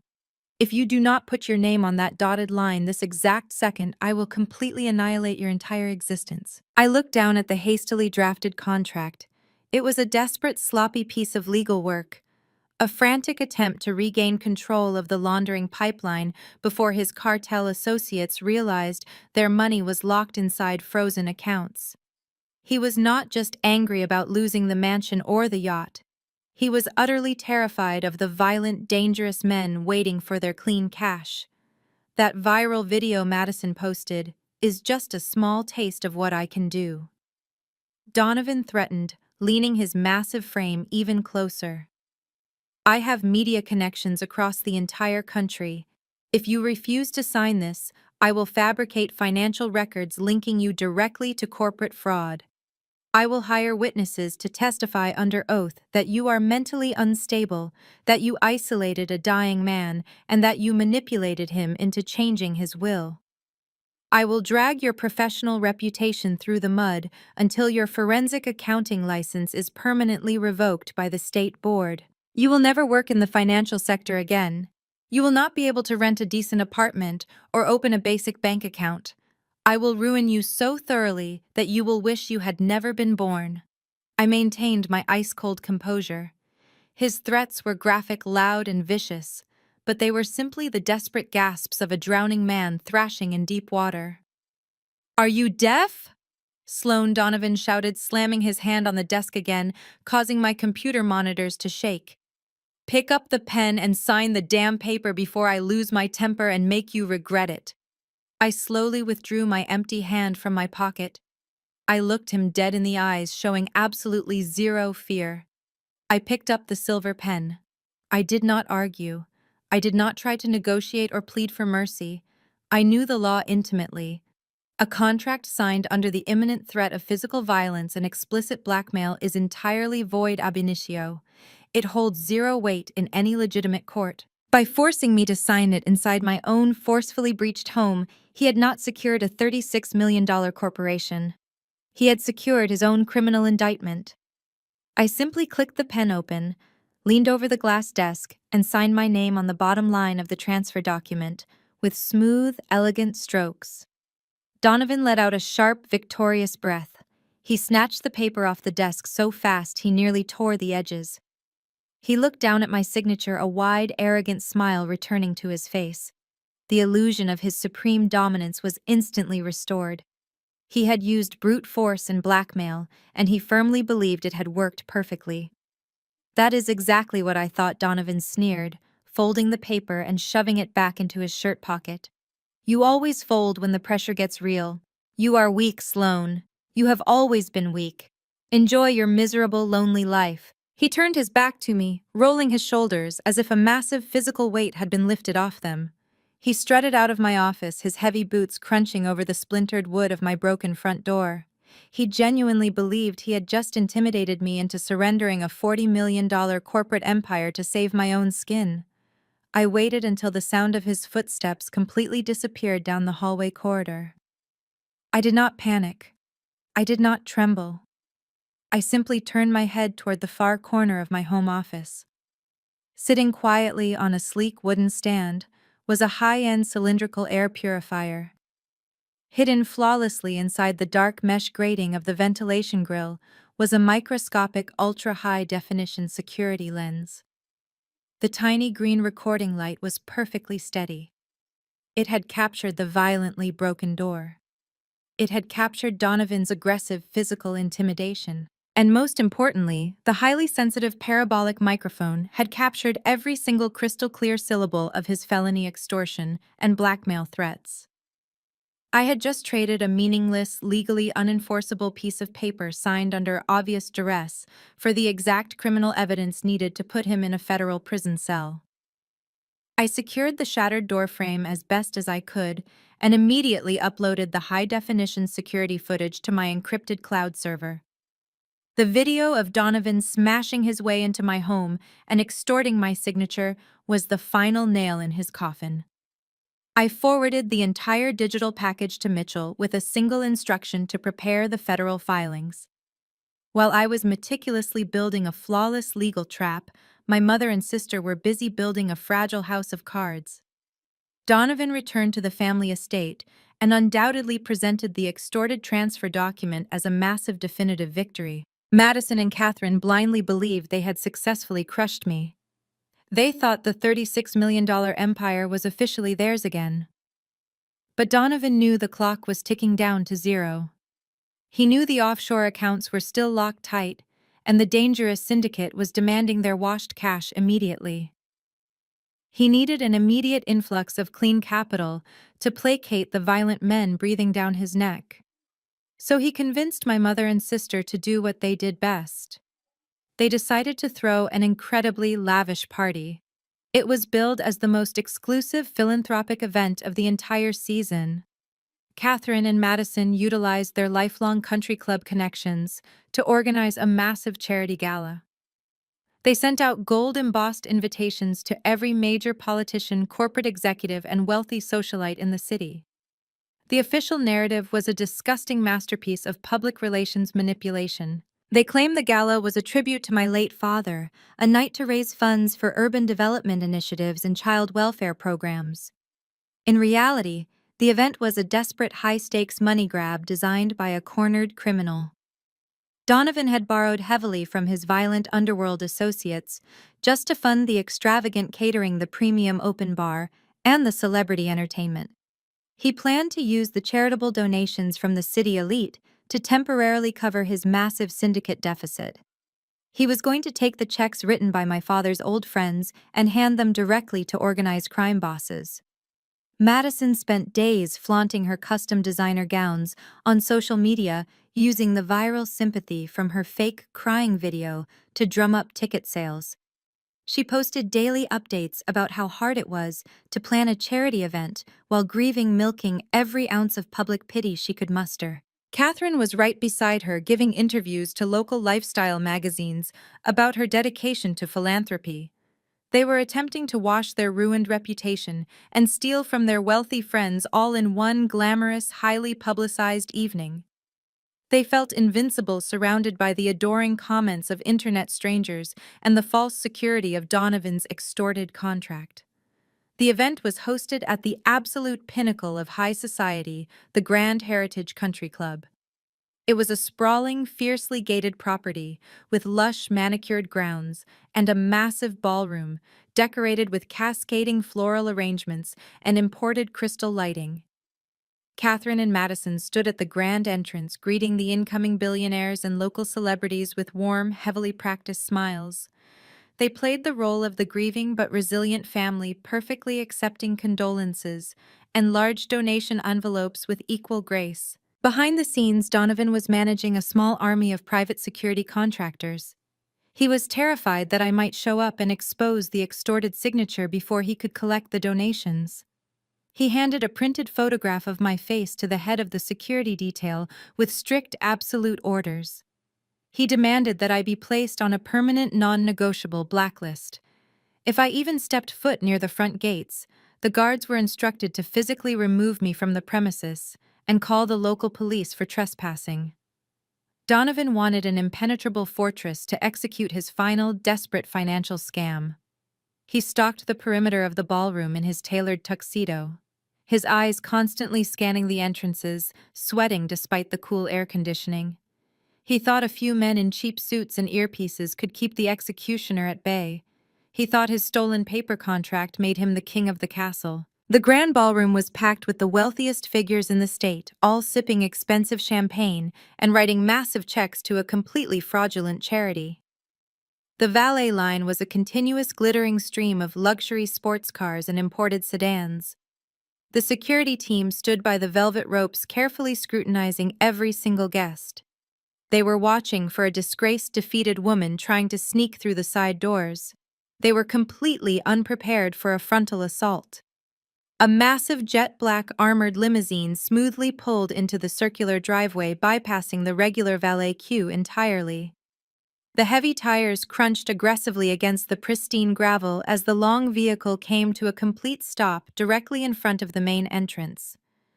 The security guards immediately tensed, reaching for their radios, unsure of how to handle a vehicle that commanded such sheer, undeniable power. The chauffeur stepped out and swiftly opened the rear passenger door. I did not sneak in. I did not hide my face. I stepped out of the armored vehicle and placed my designer stiletto firmly onto the pavement. I was wearing a floor-length, blood-red evening gown that commanded absolute authority and demanded the attention of every single person in the vicinity. My hair was styled flawlessly, and I wore no jewelry other than a simple, elegant diamond necklace. I adjusted my posture, projecting total dominance and cold calculation. I locked my eyes onto the brightly lit grand entrance of the country club, ignoring the panicked security guards moving toward me, and began walking straight into the heart of their glittering, fraudulent empire. The heavy tires of the armored limousine crunched against the pristine gravel of the circular driveway. The massive vehicle smoothly pulled away, leaving me standing alone at the base of the grand marble staircase. The crisp evening air barely ruffled the fabric of my blood-red evening gown. I ascended the stairs with slow, deliberate precision. The flash of valet headlights illuminated the sheer panic on the faces of the private security detail. Three men in cheap, poorly fitted dark suits rushed forward, forming a human barricade directly across the opulent entryway. The lead guard held up his hand, his eyes darting frantically between my face and a printed photograph he held crumpled in his palm. I did not break my stride until the very last second, stopping mere inches from his outstretched hand. I looked at him with an expression of pure, unyielding ice. "You are not on the guest list, ma'am," the guard stammered, his voice lacking any real authority. "Mr. Donovan gave us strict instructions. You are blacklisted from this property." Before I could even offer a response to the trembling guard, the heavy brass-handled doors of the main foyer burst open. Madison marched out into the cool night air, her face twisted into an ugly, furious scowl that completely ruined her expensive designer makeup. She was wearing a massive, overly elaborate silver gown that made her look like a walking disco ball. Catherine followed closely behind her, clutching a crystal champagne flute, her eyes wide with manufactured outrage. The commotion instantly drew the attention of the high society guests lingering near the entrance. Billionaires, local politicians, and powerful corporate executives stopped their polite conversations, their eyes locking onto the unfolding drama. "What exactly do you think you are doing here?" Madison shrieked, her voice echoing loudly across the pristine courtyard. She pointed a trembling manicured finger right at my face. "You have absolutely no right to show your face at our exclusive charity event. You are an uninvited fraud. You are a disgusting criminal who tried to steal our father's legacy." Catherine quickly stepped up beside her golden child, immediately playing to the wealthy audience watching from the foyer. She placed a hand over her chest, feigning a look of profound maternal heartbreak. "Please, everyone," Catherine announced loudly, making sure her voice carried to the wealthy donors standing on the marble steps. "This is my estranged daughter. She is deeply disturbed. She forged legal documents to rob our family while my husband was in hospice care. She is a dangerous, manipulative liar who wants to ruin this beautiful night of philanthropy. Please do not listen to a single word she says. She is just trying to extort us." I stood perfectly still, letting their venom wash over me without flinching a single muscle. As a forensic accountant, I was trained to separate emotional noise from hard data. The data here was simple. They were completely terrified. The elite guests began to whisper among themselves, sipping their expensive drinks, eager to consume the scandalous family drama. I saw Donovan lurking in the shadows just inside the glass doors. He wore a smug, victorious grin. He tapped the breast pocket of his custom tuxedo, silently signaling that he still possessed the transfer document he had violently extorted from me in my apartment. He genuinely believed that worthless piece of paper made him the untouchable king of the city. He thought the millions of dollars he was currently stealing from these elite guests would wash his criminal slate clean. Madison turned her furious gaze toward the head security guard. "I gave you a direct order." Madison barked, her voice cracking with arrogant entitlement. "She is trespassing on an exclusive private property. Grab her by the arms and physically throw her off this estate right now. If she resists, call the police and have her thrown into a filthy jail cell where she belongs. Do it, or I will have every single one of you fired before midnight." The guards stepped forward, their hands reaching out to grab my bare shoulders. I did not retreat. I simply leveled a stare so terrifyingly calm that the lead guard froze completely in his tracks. "You really do not want to make the mistake of touching me," I said, my voice barely above a whisper, but carrying absolute, undeniable authority. Madison let out a harsh, mocking laugh. "You have zero power here, Sloane," Madison sneered, stepping closer to gloat in my face. "You lost. Donovan made sure of it. Now get out of my sight before I make you regret ever stepping out of that limousine." Suddenly, a loud, frantic commotion erupted from deep inside the country club. The heavy mahogany doors swung violently open once again. Mr. Kensington, the distinguished and highly respected president of the Grand Heritage Country Club, sprinted out onto the marble portico. He was an older, normally composed man, but tonight he moved with desperate urgency.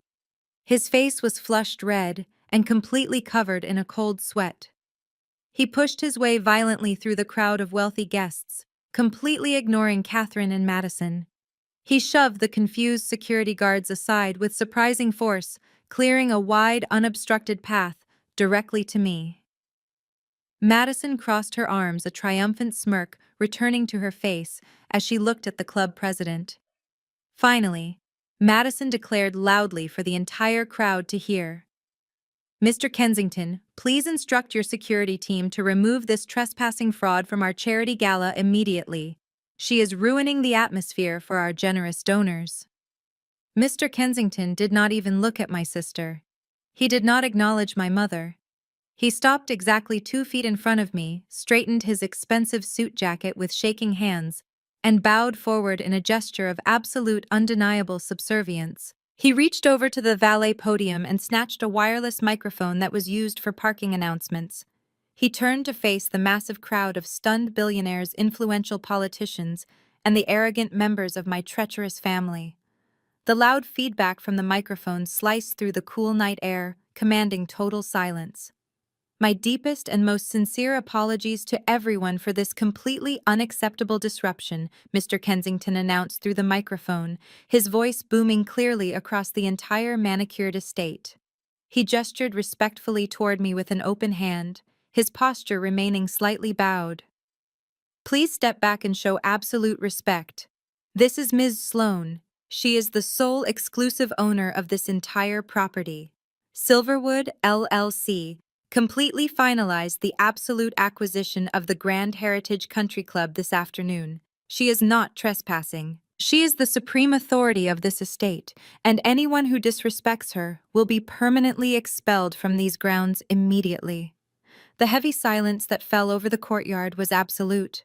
Mr. Kensington stood with his head still bowed, completely submissive to the new owner of the ground he stood on. Madison opened her mouth, but no sound came out. Her face contorted into a mask of pure, unadulterated horror as the reality of my newly acquired asset crashed down upon her. Catherine dropped her crystal champagne flute. The expensive glass shattered against the marble steps, the sharp sound echoing through the frozen crowd. I did not spare them a single glance. I stepped past my mother and sister, my blood-red gown sweeping gracefully over the threshold of my property. I walked directly into the grand ballroom. The space was a breathtaking display of stolen wealth. Thousands of white orchids cascaded from the vaulted ceilings. Crystal chandeliers cast a warm, golden glow over the circular dining tables. Hundreds of the most powerful politicians, real estate tycoons, and corporate investors in the state were gathered inside. They were all holding heavy checkbooks, ready to pour their legitimate capital into a massive, glittering black hole. At the far end of the room stood an elevated mahogany stage. A massive digital projection screen hung behind the podium, currently displaying a highly produced, emotionally manipulative video loop of smiling children and fake charitable missions. Donovan was standing near the front row, his chest puffed out in his custom tuxedo, holding a microphone. He was just moments away from delivering a fraudulent keynote speech designed to empty the pockets of every single guest in the room. I walked straight down the center aisle. The wealthy donors parted like the Red Sea, their eyes drawn to the absolute authority in my stride. I reached the stage and ascended the short flight of stairs. Donovan saw me approaching. His arrogant smile vanished instantly. His dark eyes widened in sheer panic. He reached into his tuxedo pocket, instinctively grabbing the extorted transfer document as if it were a physical shield. He took a step forward to block my path. I did not even break my pace. I walked right past his massive frame, completely ignoring his presence. I approached the central podium. The audiovisual technician sitting at the control desk looked up at me in confusion. I did not ask for permission. I reached down, unplugged the primary display cable from his laptop, and connected it directly into my own encrypted military-grade tablet. The massive projection screen behind me flickered. The fake, heartwarming images of the charitable foundation instantly disappeared. In their place, a stark, terrifyingly complex forensic accounting diagram illuminated the entire ballroom. It was a massive digital web of glowing red lines, offshore routing numbers, and deeply concealed corporate entities. The room let out a collective gasp. I adjusted the microphone on the podium. My voice rang out clear, cold, and utterly commanding. "Good evening, ladies and gentlemen," I announced, my gaze sweeping across the sea of powerful faces. "Welcome to the Grand Heritage Country Club. As the sole owner of this estate, I want to thank you all for attending tonight. You were invited here under the premise of philanthropy. You were told that your generous donations would fund urban development and international child welfare. You have been sold a beautifully orchestrated catastrophic lie." A low murmur of confusion rippled through the audience. I tapped the screen of my tablet. The massive projection zoomed in on a specific cluster of offshore accounts. "I am a forensic accountant," I stated, my voice echoing off the high ceilings. "I specialize in tracking the digital footprints of illicit capital." The man standing to my left, Donovan, is not a philanthropic visionary. He is a professional money launderer operating a massive integration loop for a transnational criminal syndicate. Donovan lunged toward the podium. "Cut the microphone," he roared at the audiovisual technician. "Turn off that screen right now. She is a deranged, bitter woman spreading malicious lies." I simply tapped my tablet again. A high-definition, crystal-clear audio recording blasted through the ballroom surround sound speakers. It was the exact recording from my apartment. Donovan's voice echoed with violent, terrifying clarity. Everyone in the room heard him explicitly threaten my life. Everyone heard him brag about fabricating financial records and committing extortion. The undeniable proof of his violent, criminal true nature silenced his desperate protests instantly. I turned back to the audience. "Please direct your attention to the red routing lines on the screen behind me," I instructed calmly. "Those lines represent the exact trajectory of every single dollar you donate tonight. You are not writing checks to the Global Urban Development Fund or the Clean Horizon Initiative. Those are sophisticated shell corporations registered in Cyprus and the Seychelles." I tapped the screen one more time. A list of names appeared in bold black text next to the charity logos. The individuals listed as the primary beneficiaries of those charities are not relief workers, I explained, looking directly at a prominent state senator sitting in the front row. They are heavily monitored associates of organized cartels. They use these fake philanthropic events to wash millions of dollars of dirty physical cash. Donovan takes your clean, highly untaxable donations and funnels them directly into accounts controlled by violent criminals. He takes a massive commission off the top to fund his luxury lifestyle and his wife's vanity. The entire ballroom erupted. The wealthy elite do not tolerate being treated like fools. They absolutely do not tolerate being unknowingly tied to federal racketeering and international money laundering. Politicians realized their careers were entirely jeopardized by their presence at this gala. Billionaire investors realized they were actively being robbed by a slick, fast-talking fraudster in a custom tuxedo. The polite, high society atmosphere completely vanished. It was instantly replaced by a vicious, terrifying corporate rage. A powerful hedge fund manager stood up violently, throwing his champagne glass onto the carpet. He pointed directly at Donovan. "You stole from my investment group!" The manager shouted, his face turning purple with fury. Another wealthy real estate tycoon marched toward the stage. "You slick, lying thief!" the tycoon roared, his fists clenched tight at his sides. "I wrote a $200,000 check tonight. You were sending my capital to a cartel." Donovan backed away from the podium. The smooth, arrogant investment director was gone. He looked like a terrified rat trapped in a brightly lit maze. He looked toward the main doors, searching for an escape route. But the crowd of furious, powerful billionaires was already moving. They surged forward as a collective angry mass. They completely surrounded the base of the stage. They formed a solid, impenetrable wall of expensive suits and absolute fury. Donovan was completely boxed in. There was nowhere left to run. There was no more shadow left to hide his crimes. He looked up at me, his eyes wide with a horrifying realization. He had finally understood that I did not just defeat him. I had thrown him directly into a pit of starving wolves. Donovan raised his hands, his palms facing the encroaching wall of furious billionaires. The slick, confident aura he had worn like armor completely evaporated. Sweat poured down his forehead, soaking the collar of his custom-tailored tuxedo. He backed up against the edge of the mahogany stage, his eyes darting frantically around the crowded ballroom. "Listen to me," Donovan shouted, his voice cracking with sheer desperation. "You are all looking at fabricated data. I am a victim of corporate sabotage. I did not authorize those offshore transfers. My lower-level accounting team handled the philanthropic routing. I had rogue regional managers moving that capital behind my back. This vindictive woman hacked our servers to frame me because she was cut out of the family will. You know me. You know my reputation. I would never betray your trust."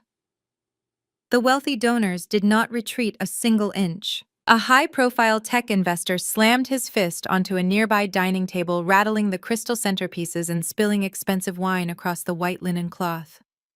"Do not treat us like absolute idiots," the investor roared. "Your digital signature is on every single integration loop she just projected on that screen. You used our clean money to finance your cartel debts." Madison broke through the edge of the angry crowd. Her massive silver gown caught on the dining chairs, tearing the expensive fabric, but she did not care. The reality of the situation had finally pierced through her thick, arrogant skull. She was not looking at a mere family argument anymore. She was looking at the complete, undeniable destruction of her entire existence. She scrambled up the short stairs of the stage and threw herself at Donovan. She grabbed the lapels of his soaked tuxedo jacket, her manicured nails digging deep into the expensive fabric. Her face was a horrifying mess of smeared mascara and running foundation. "Donovan, tell them it is a lie," Madison shrieked, her voice echoing shrilly through the massive ballroom. "Fix this right now. Tell them my sister is crazy. You promised me we were untouchable. You promised me the Harrison Group was mine. Do something. Call your security guards and have these people thrown out. Call the police." As if answering her frantic demand, the towering double doors of the grand ballroom burst open with deafening force. It was not the local police. It was a highly coordinated, massive federal raid. Over 24 heavily armed agents flooded into the opulent room. They wore tactical vests emblazoned with the bright yellow letters of the Federal Bureau of Investigation, flanked by suited officers from the Financial Crimes Enforcement Network. Their heavy boots slammed against the plush imported carpets. The elite guests immediately stepped back, parting like a fractured sea to let the federal authorities pass. The agents moved with terrifying, absolute precision, entirely ignoring the screaming billionaires and the shattered champagne glasses scattered across the floor. The lead federal agent marched directly down the center aisle, his eyes locked onto the stage. He unclipped a heavy leather folder from his belt and held it up high for the entire room to see. "Donovan, you are under arrest," the lead agent announced, his voice booming with unquestionable authority. "We have secured a federal warrant for massive wire fraud, corporate embezzlement, and international money laundering under the Racketeer, Influenced, and Corrupt Organizations Act. Put your hands behind your back immediately." Donovan froze completely. The color drained entirely from his dark skin, leaving him looking like a terrified ghost. He looked at the federal agents swarming the base of the stage. He looked at the angry mob of elite investors ready to tear him apart. Finally, he looked up at me standing securely behind the podium. I simply stared back at him, my expression completely blank, watching the very last second of his freedom slip away. Two federal agents ascended the stairs. They grabbed Donovan by his broad shoulders and spun him around violently. They kicked his legs apart and slammed his chest against the polished wood of the podium. The sharp metallic clicking sound of the heavy steel handcuffs ratcheting tightly around his wrists echoed through the dead-silent ballroom.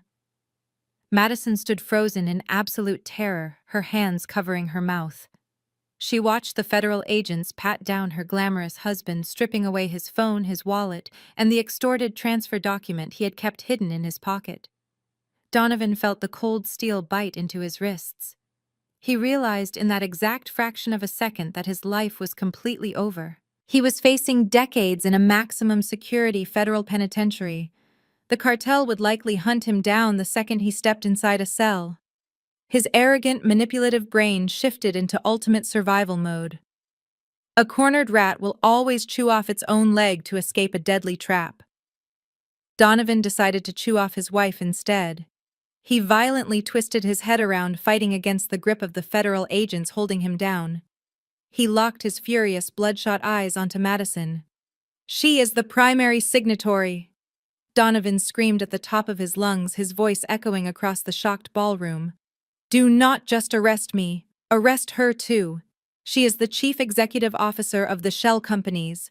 Her name is on the incorporation documents for the offshore accounts. She signed every single illegal check to fund her disgusting shopping addiction. She knew exactly where the money was coming from. Madison is a full, willing accomplice." Madison recoiled as if she had just been shot directly in the chest. Her eyes widened in pure, unadulterated horror. The flawless romantic illusion of her high society marriage instantly shattered into a million jagged pieces. "You lying, treacherous coward," Madison shrieked, launching herself at him like a feral animal.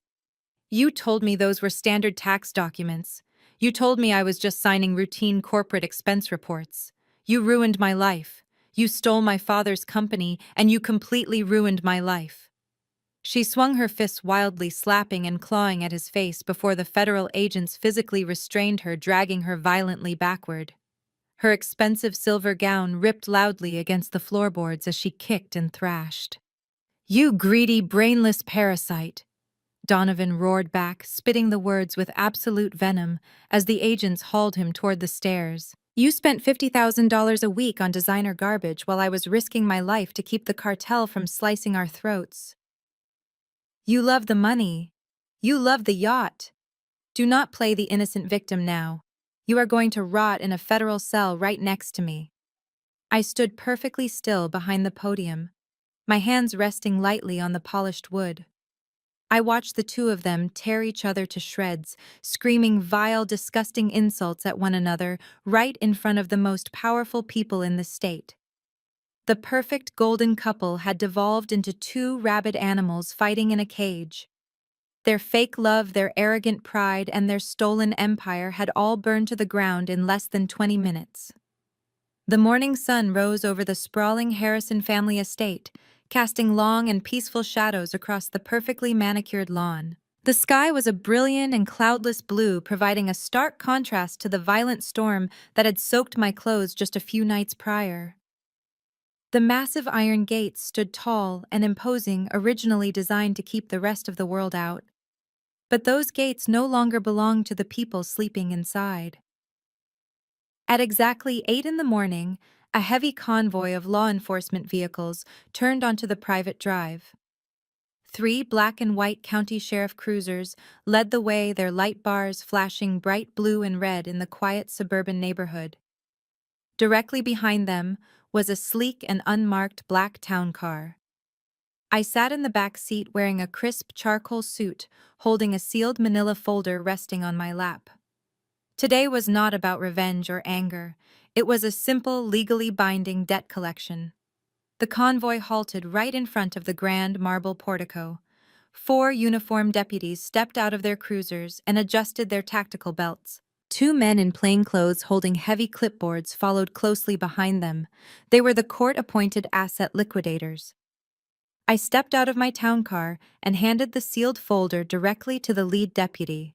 He broke the seal and briefly reviewed the emergency foreclosure and immediate eviction orders signed by a federal judge at dawn. The documentation authorized Silverwood, LLC, to seize the entire property and all high-value assets inside to satisfy the $40 million defaulted commercial loan. The deputy nodded at me, turned on his heel, and marched straight up the marble steps. He did not gently press the doorbell. He pounded his heavy fist violently against the thick oak doors, the loud and aggressive thuds echoing through the quiet morning air. It took nearly 2 minutes for the door to open. Catherine stood in the entryway wearing a wrinkled silk robe. Her face was incredibly pale and heavily lined with absolute exhaustion. She had barely survived the total humiliation of the charity gala the night before, returning home without her son-in-law who was currently sitting in a federal holding cell.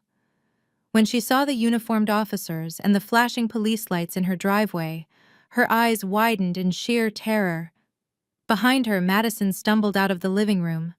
She was still wearing last night's ruined silver gown, her hair a tangled and chaotic mess.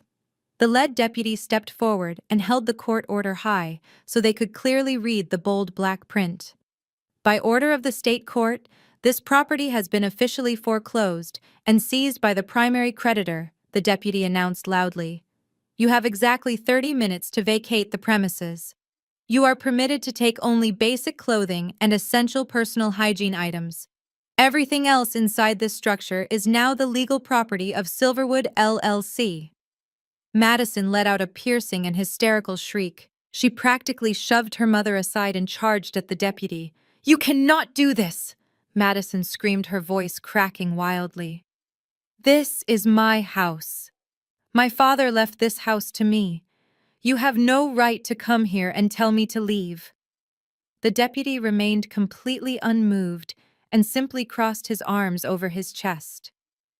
"Your corporation defaulted on a $40 million loan," the deputy stated firmly. "The deed to this estate was the collateral. Your 30 minutes started right now. I highly suggest you go pack." Madison spun around and finally noticed me standing at the bottom of the marble stairs. Her face twisted with a toxic mixture of hatred and absolute panic. She turned and sprinted wildly up the grand spiral staircase, her torn silver gown trailing behind her. She ran straight into her massive walk-in closet and frantically pulled down her designer luggage. She began throwing everything she could grab into the bags. Diamond necklaces, imported silk dresses, and stacks of limited edition designer handbags. She was desperately trying to hoard millions of dollars of luxury goods that had been purchased with the stolen corporate cash Donovan had laundered. The two plainclothes asset liquidators followed her right up the stairs, flanked by a sheriff deputy.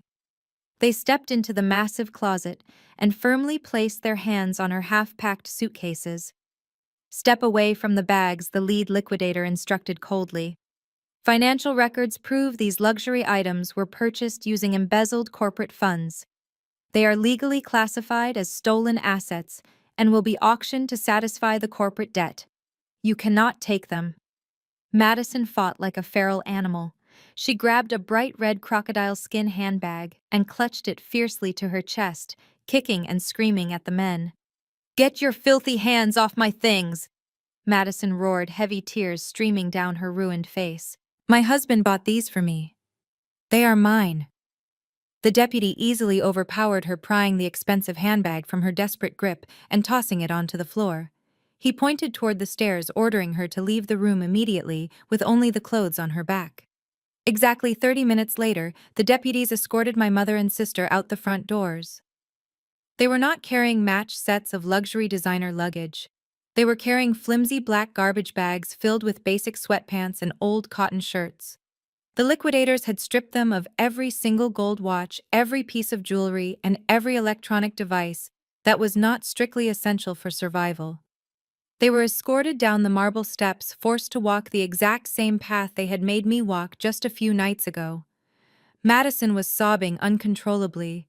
Her chest heaved as she stumbled down the driveway, clutching her plastic garbage bag like a lifeline. She looked like a broken and hollow shell of the arrogant influencer she had pretended to be.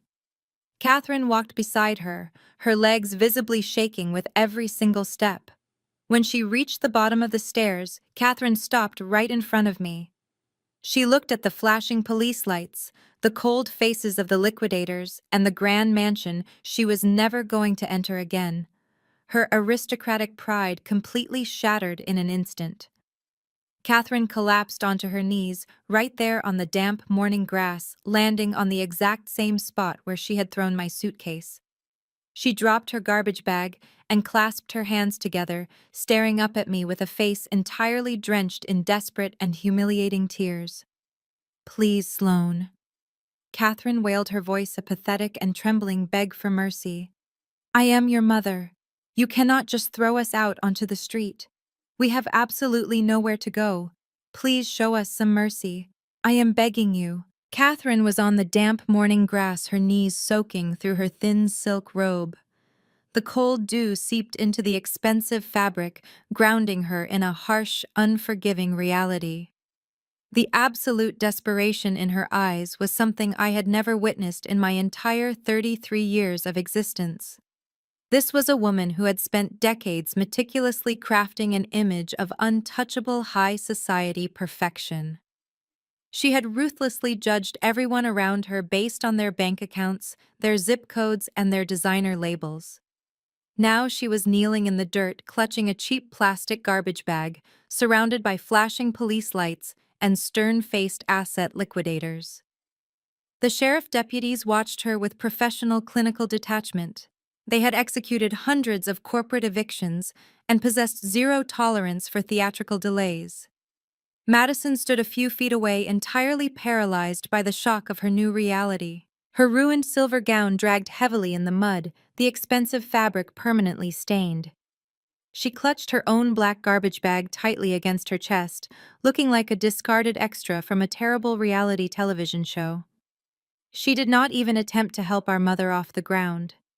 She just stared blankly at the massive iron gates, finally comprehending that she had absolutely nowhere to go. Donovan was sitting in a federal holding cell facing decades of prison time, and her $36 million fantasy was completely dead and buried. Suddenly, Catherine scrambled forward on her hands and knees. She ignored the warning glance from the nearby sheriff deputy and lunged directly toward me. Her manicured hands, now entirely devoid of the expensive diamond rings the liquidators had just confiscated, desperately grabbed the pristine fabric of my charcoal suit sleeve. Her grip was tight and frantic, like a drowning sailor clinging to a piece of floating driftwood in a violent storm. "Sloane, please!" Catherine wailed, her voice cracking into a shrill, hysterical pitch that echoed across the manicured lawn. "You cannot do this to your own flesh and blood. I am your mother. I gave birth to you. I carried you for 9 months. You cannot just erase me from your life and throw me out into the street. We are a family. Blood is thicker than water." Tears streamed rapidly down her face, ruining what little makeup she had left, leaving dark, messy streaks across her pale cheeks. "I will do anything, Sloane." Catherine begged, her voice dropping into a pathetic, suffocated sob. "I will sign whatever legal papers you want. I will publicly apologize to you on television. Just let me stay on the estate. I do not need the master suite. I do not need the luxury cars or the country club memberships. I will live in the basement. I will stay in the gardener's shed out back. I can cook your meals. I can scrub the marble floors on my hands and knees. Just please do not leave me out here with absolutely nothing. Your father would never want to see his wife treated like a stray dog." I stood completely rigid. I did not step back. I did not try to pull my arm away. I just looked down at the trembling, broken woman clutching my sleeve. As a forensic accountant, I was highly trained to detect fraudulent behavior. I spent my entire career separating genuine data from fabricated numbers. Looking at my mother right now, I saw the exact same manipulation tactics Donovan had used to steal millions. She was not apologizing because she felt genuine remorse for throwing me out into the freezing rain. She was not crying because she suddenly realized she had been a toxic, abusive parent who favored my sister at every turn. She was crying because her unlimited credit cards were declined. She was weaponizing the concept of family solely because she had completely run out of financial leverage. She was attempting an emotional, hostile takeover, and I was firmly denying the merger. I looked directly into her tear-filled eyes. My expression remained entirely blank and utterly devoid of human sympathy. "Blood only matters to you when you need a human shield, Catherine," I stated, my voice echoing coldly in the crisp morning air. "You did not care about flesh and blood when you laughed at me in the lawyer's office. You did not care about family when you watched Donovan mock my career. You were perfectly happy to throw your eldest daughter out into a violent storm just to protect your fake, glittering social status. You made your choice with absolute clarity. I slowly and deliberately reached down with my right hand. I firmly peeled her trembling fingers off the fabric of my suit, breaking her desperate grip one finger at a time. Catherine let out a pathetic, gasping breath, realizing her emotional manipulation was completely failing. I reached into the inner breast pocket of my tailored jacket. My fingers brushed against a small, folded piece of paper. I pulled it out and held it up between my index and middle finger. It was a single $100 bill. It was heavily crinkled, slightly stiff, from having been soaked in freezing rain and dried over a hotel radiator. It was the exact same bill she had crumpled into a ball and thrown at my chest just a few nights prior. Catherine stared at the green paper. Her breath hitched in her throat. The memory of her own sheer cruelty suddenly flashed across her exhausted face. She realized in that exact fraction of a second that every single action she had taken against me had finally come full circle. The universe had just handed her a perfectly balanced, undeniable receipt for her abuse. I leaned down slightly, bringing my face level with hers. I forcefully pressed the crumpled $100 bill directly into the palm of her shaking hand and closed her fingers tightly around it. "Take it and call an Uber," I commanded, echoing the exact vicious words she had used to discard me. "You are 58 years old, Catherine. It is time you stop relying on me. I have a massive corporate empire to run now, and the board of directors is watching closely. Failures should not burden this family." I did not wait for a response. I did not look at Madison. I turned my back on them both, squaring my shoulders, and began walking up the grand marble staircase of my estate. The sheriff deputies immediately stepped forward, physically guiding my mother and sister away from the portico and toward the main gates. I reached the top of the stairs, stepped through the heavy oak doors, and walked into the warm, quiet foyer. Behind me, the massive wooden doors slammed completely shut, the heavy deadbolt clicking loudly into place, locking them out of my life forever. 6 months had passed since the heavy oak doors of the family estate slammed shut behind me. The bitter freezing rain of that night felt like an entire lifetime ago. I was currently sitting in the sprawling glass-walled executive suite on the top floor of the newly rebranded Silverwood Enterprises skyscraper. The morning sunlight poured through the floor-to-ceiling windows, illuminating the pristine, minimalist decor of my personal office. I wore a sharp, custom-tailored navy blue suit that projected absolute, unquestionable authority. I reached across my polished marble desk and picked up a small porcelain cup. I took a slow, deliberate sip of my perfectly brewed espresso. The dark, bitter liquid grounded me in the quiet, undisturbed peace of my empire.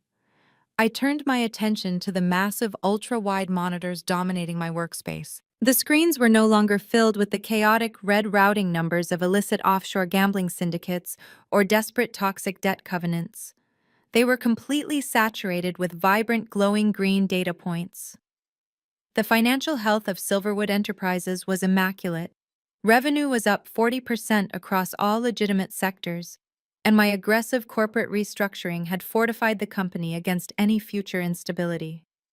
A sleek flat-screen television hung seamlessly on the far wall of my office, quietly broadcasting the morning financial news network. The breaking news ticker flashing across the bottom of the screen caught my attention. I unmuted the audio with a simple click of a remote. The news anchor was delivering the final devastating update on a high-profile corporate fraud and racketeering trial. The camera cut to a live shot outside the federal courthouse.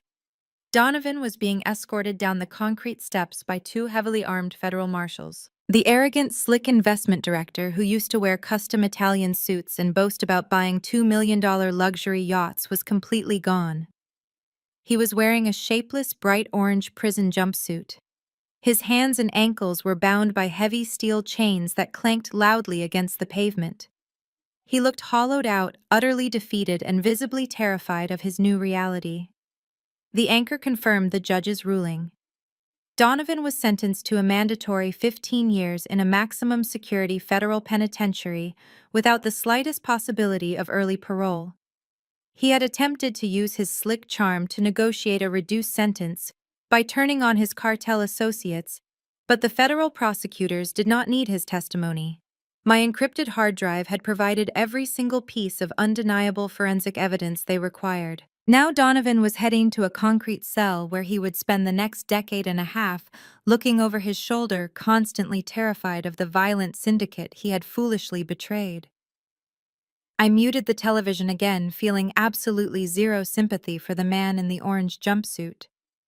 My thoughts briefly drifted to Madison, the glamorous influencer who had laughed in my face and tried to physically throw my luggage into the mud, had experienced a spectacular, unavoidable crash. The bankruptcy courts had shown her zero mercy. They liquidated every single designer handbag, every piece of diamond jewelry, and every pair of expensive shoes she owned to satisfy a tiny fraction of the massive corporate debt she had blindly signed her name to. Her verified social media accounts, once filled with millions of envious followers and luxurious vacation photos, had been permanently deleted to avoid the relentless flood of public mockery. I had seen a recent report from the private investigator I kept on retainer just to monitor loose ends. Madison was currently working the late shift at a greasy, high-volume fast food franchise on the outskirts of the city. The girl who once demanded premium beluga caviar and vintage champagne was now wearing a poorly fitted stain-covered polyester uniform. She spent her evenings standing under harsh fluorescent lights, handing cheap paper bags of French fries to impatient drivers through a drive-through window. She was completely anonymous, entirely broke, and absolutely miserable.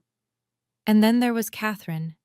The aristocratic matriarch who had valued her country club membership above her own eldest daughter was living a life she once considered worse than death.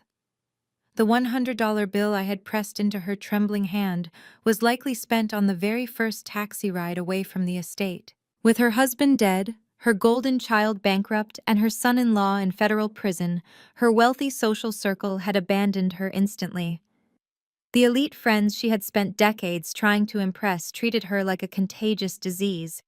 She was currently living in a cramped, decaying, subsidized social housing complex on the wrong side of the tracks.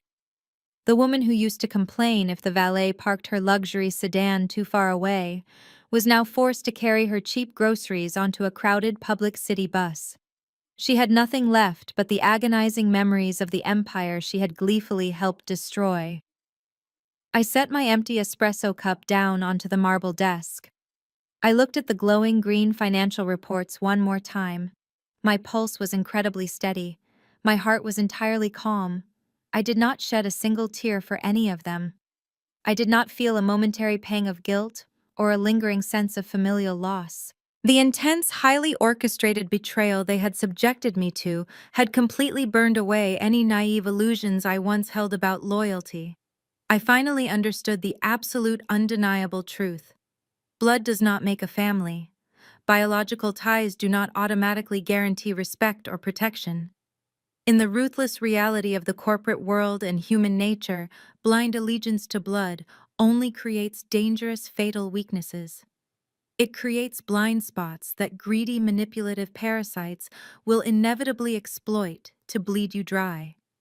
They had assumed my loyalty to the family name would make me a passive, silent victim. They thought throwing me out into the rain would break my spirit and secure their stolen throne. Instead, they had simply handed me the exact tools I needed to sever the dead weight from my life.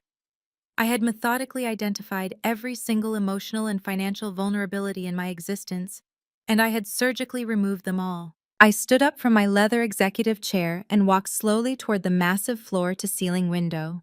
I slipped my hands into the pockets of my tailored suit. I looked down at the sprawling, vibrant city stretching out for miles below me. The streets were filled with people scrambling for wealth, power, and survival. I was no longer one of the people scrambling on the ground. I was standing at the absolute peak of the mountain I had built with my own two hands and my own brilliant mind. My eyes were cold sharp and completely fearless as I surveyed my flawless, untouchable empire. I was the supreme architect of my own destiny, and I was finally truly invincible. The resounding lesson from this story is that biology does not automatically entitle anyone to your loyalty, your success, or your peace of mind. Society often conditions us to believe that family is an unbreakable bond, demanding unconditional forgiveness and endless sacrifices. However, this narrative shatters that dangerous illusion. When toxic relatives view you not as a loved one, but as a disposable asset or a convenient target for their own insecurities, clinging to the title of family becomes a profound vulnerability. Sloane's survival and ultimate triumph depended entirely on her ability to separate emotional manipulation from cold, hard reality. She realized that allowing abusive people to remain in her life, just because they shared DNA, was a recipe for her own destruction. Furthermore, the story brilliantly underscores the absolute necessity of personal competence and financial independence. Sloane did not rely on luck, wait for a miraculous rescue, or beg for scraps of affection from a mother and sister who despised her. Her salvation was built purely on her own intellect, her relentless work ethic, and her strategic foresight. Her specialized professional skills were her ultimate armor against an arrogant, greedy world. This teaches us that the greatest safety net you can ever build is your own capability. When you are completely self-reliant, you are no longer at the mercy of those who seek to control, exploit, or diminish you. You hold the pen that writes your own future. Ultimately, this is a powerful testament to the necessity of setting ruthless boundaries. It reminds us that true justice and peace arrive when we stop seeking approval from those determined to undervalue us, allowing us to build our own untouchable empires. If this story of reclaiming your power and setting unbreakable boundaries resonated with you, hit the like button, subscribe for more empowering content, and share how you conquered your own toxic situations in the comments below.